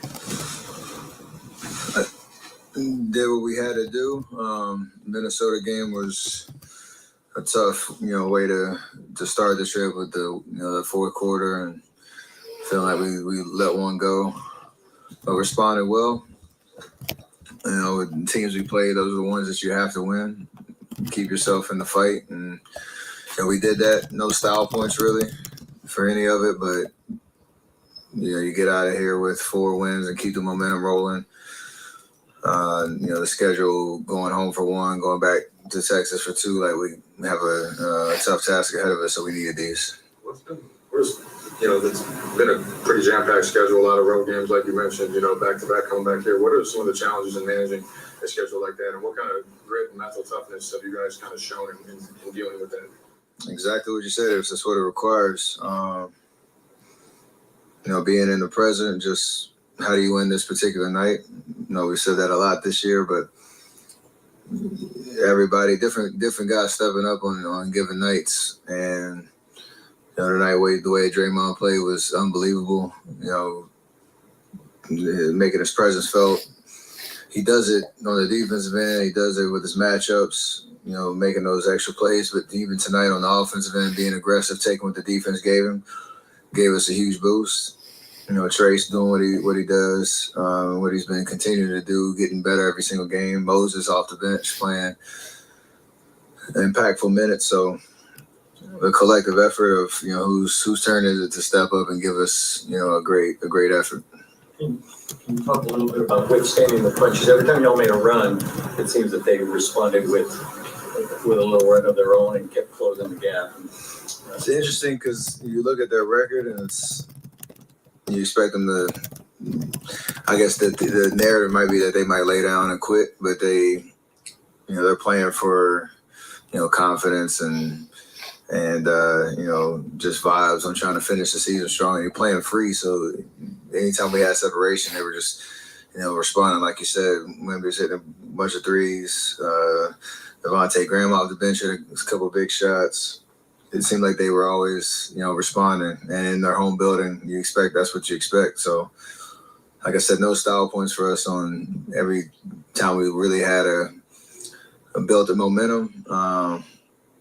They were right there, with an answer. But thankfully, we had enough down the stretch. Klay hitting that big shot, on 30 seconds left. You shared with us that you had a chance to spend some time with your family today for Easter. Just what did that mean to have your family today for Easter Sunday? It's just a reminder about the sacrifices of, everybody who was in this building.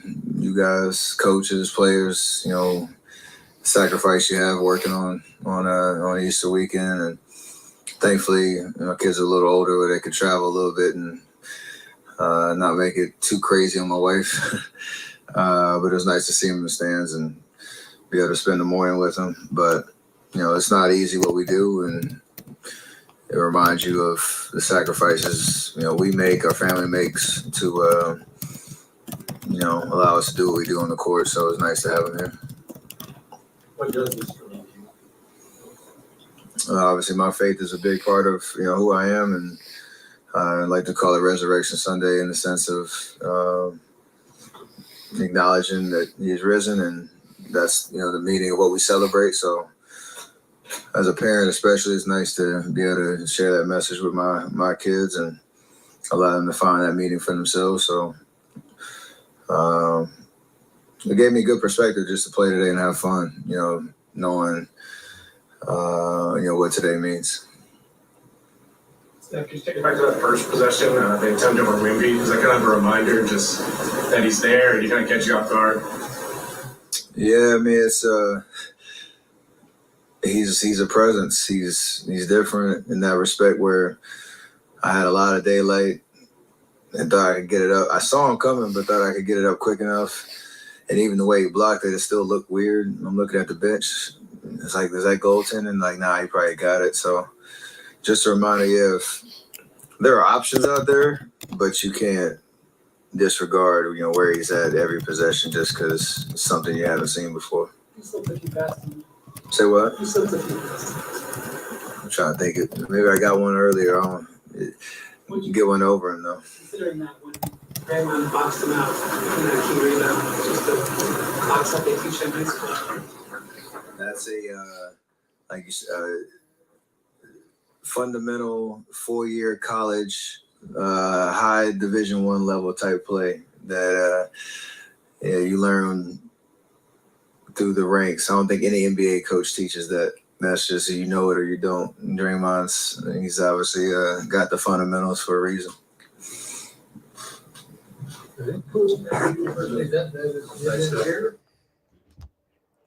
Oh, okay.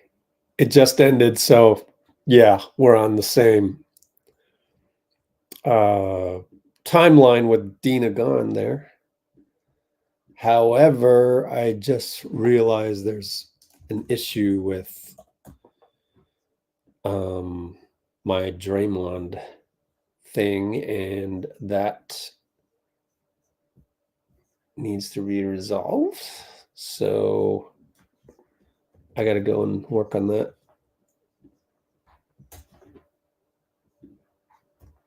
So let me see what I can do here.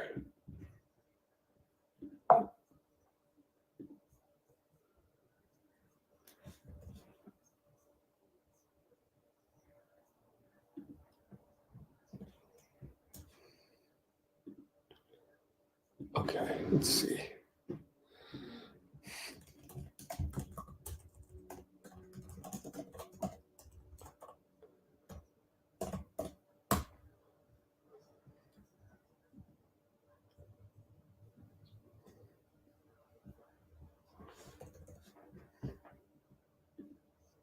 Yep. Okay. All right.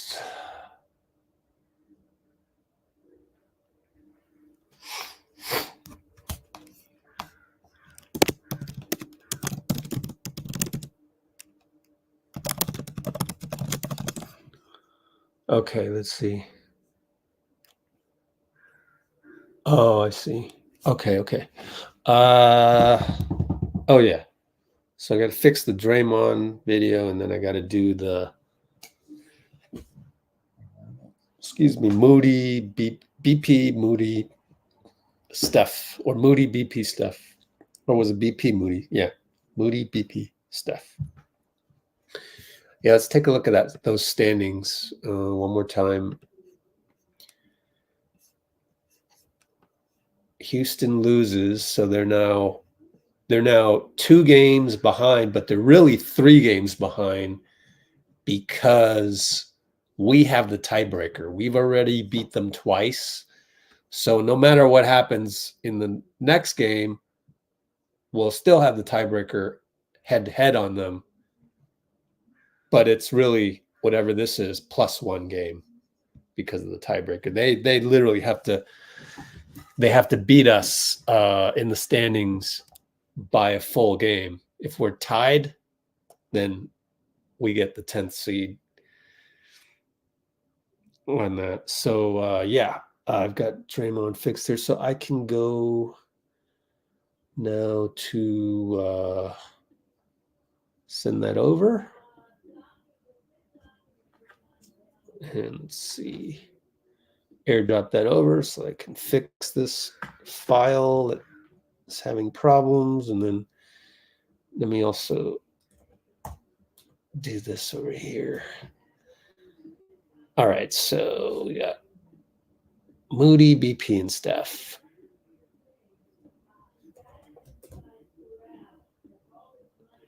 Okay, and do that. Oops, not ready for that yet.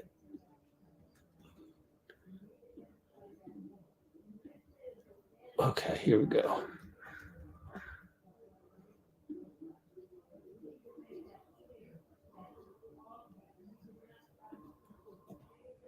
All right. What do you think about the way you guys competed on this trip?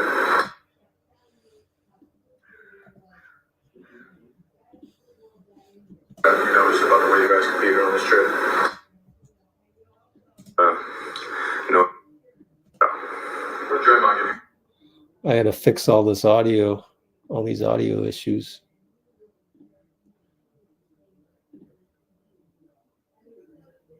For the Moody one.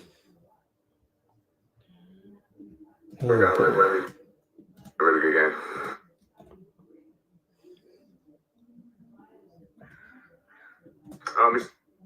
Okay.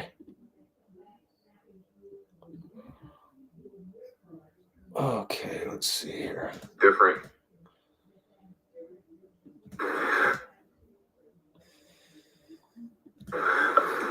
Stand together. Moses.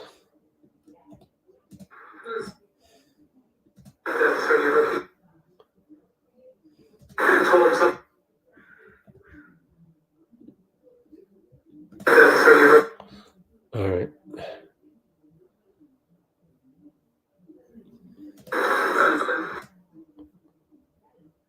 So he didn't remember. He's like, we appreciate how far. You're halfway to a motivational speech right there. Prepare for whatever. Halfway to a motivational speech right there. Yeah, the audio out of San Antonio really sucks.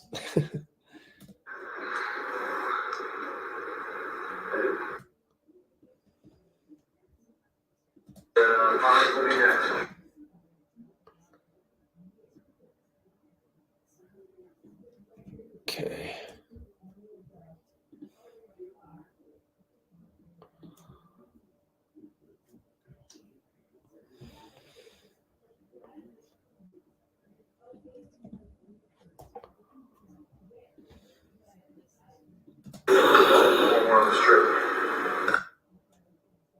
Playing really well right now. Let's see if the audio is clean on this one. On the road left. I guess it's pretty clean. For me as a young guy. There was a play in the first quarter. There was a play.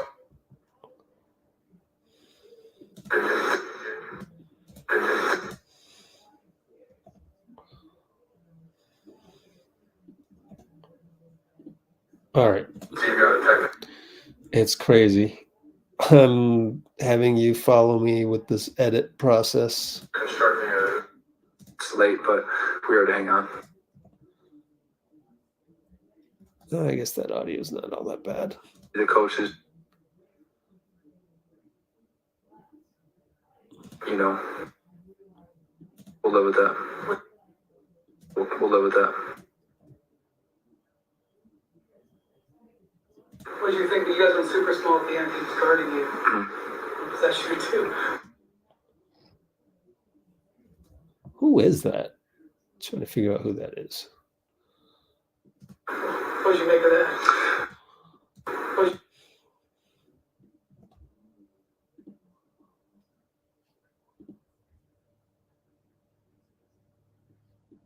Was that true too? Usually to help off it would be me. So for me, just When you guys saw make plays. Grade A box up, what was the reaction on the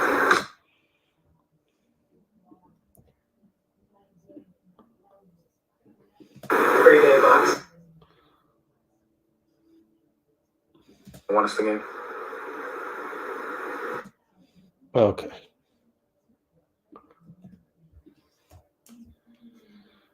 And Steph comes in. And then it's more bad audio, which I have to fix.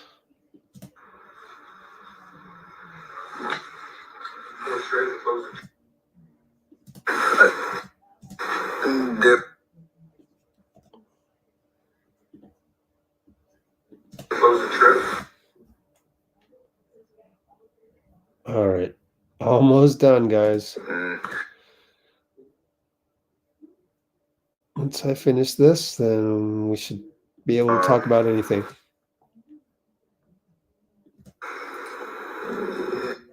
All right. Stuff. Any other bad audio? Right here. Can you talk a little bit about Wiggs? Nah, that's fine.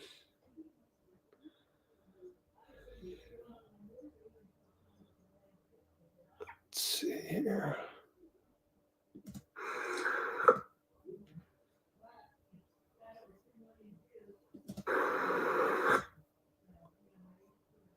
All right, let's see. Okay, almost done here. Still looking at some Steph audio. What does this for me?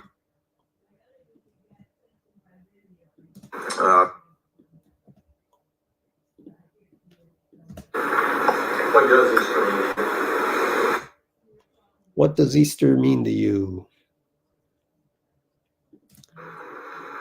Steph, take it back to that first possession. He's So he wanted him to go all the way back to the first quarter with the block by Wemby. before. He's still 50 passes. Before. He's still 50 passes. Say what? He's still 50 passes. Yeah, say what? I didn't hear him either. He's still 50 passes. He's still 50 passes. I don't know that voice. Trying to think it.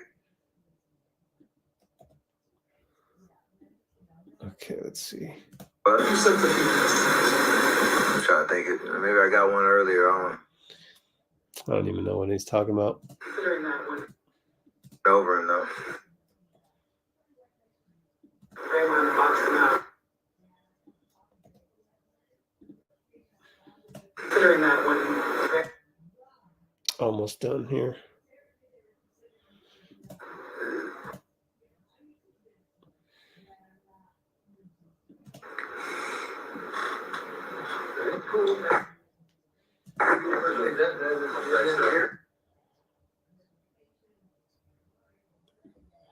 All right, finally done with that.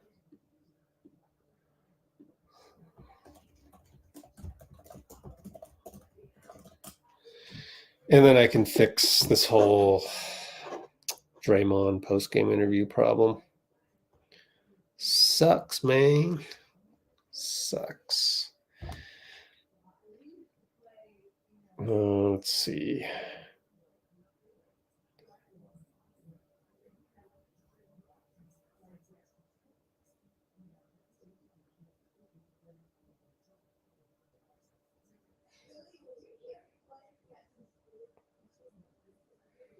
Okay. What do we got in the comments?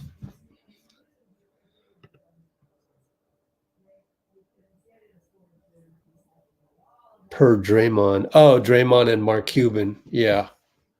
Draymond and Mark Cuban tomorrow. Or Draymond and Mark Cuban on the next podcast of Draymond.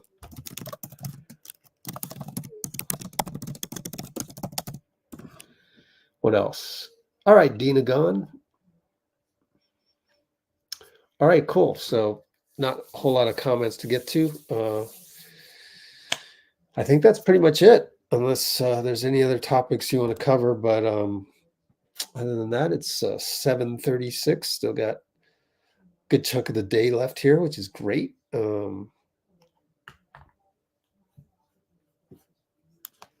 Hope Steph tears it up. Draymond, yeah. So next live, Tuesday, April 2nd. We're in April. Dallas at Golden State. That's the next live. And let's go to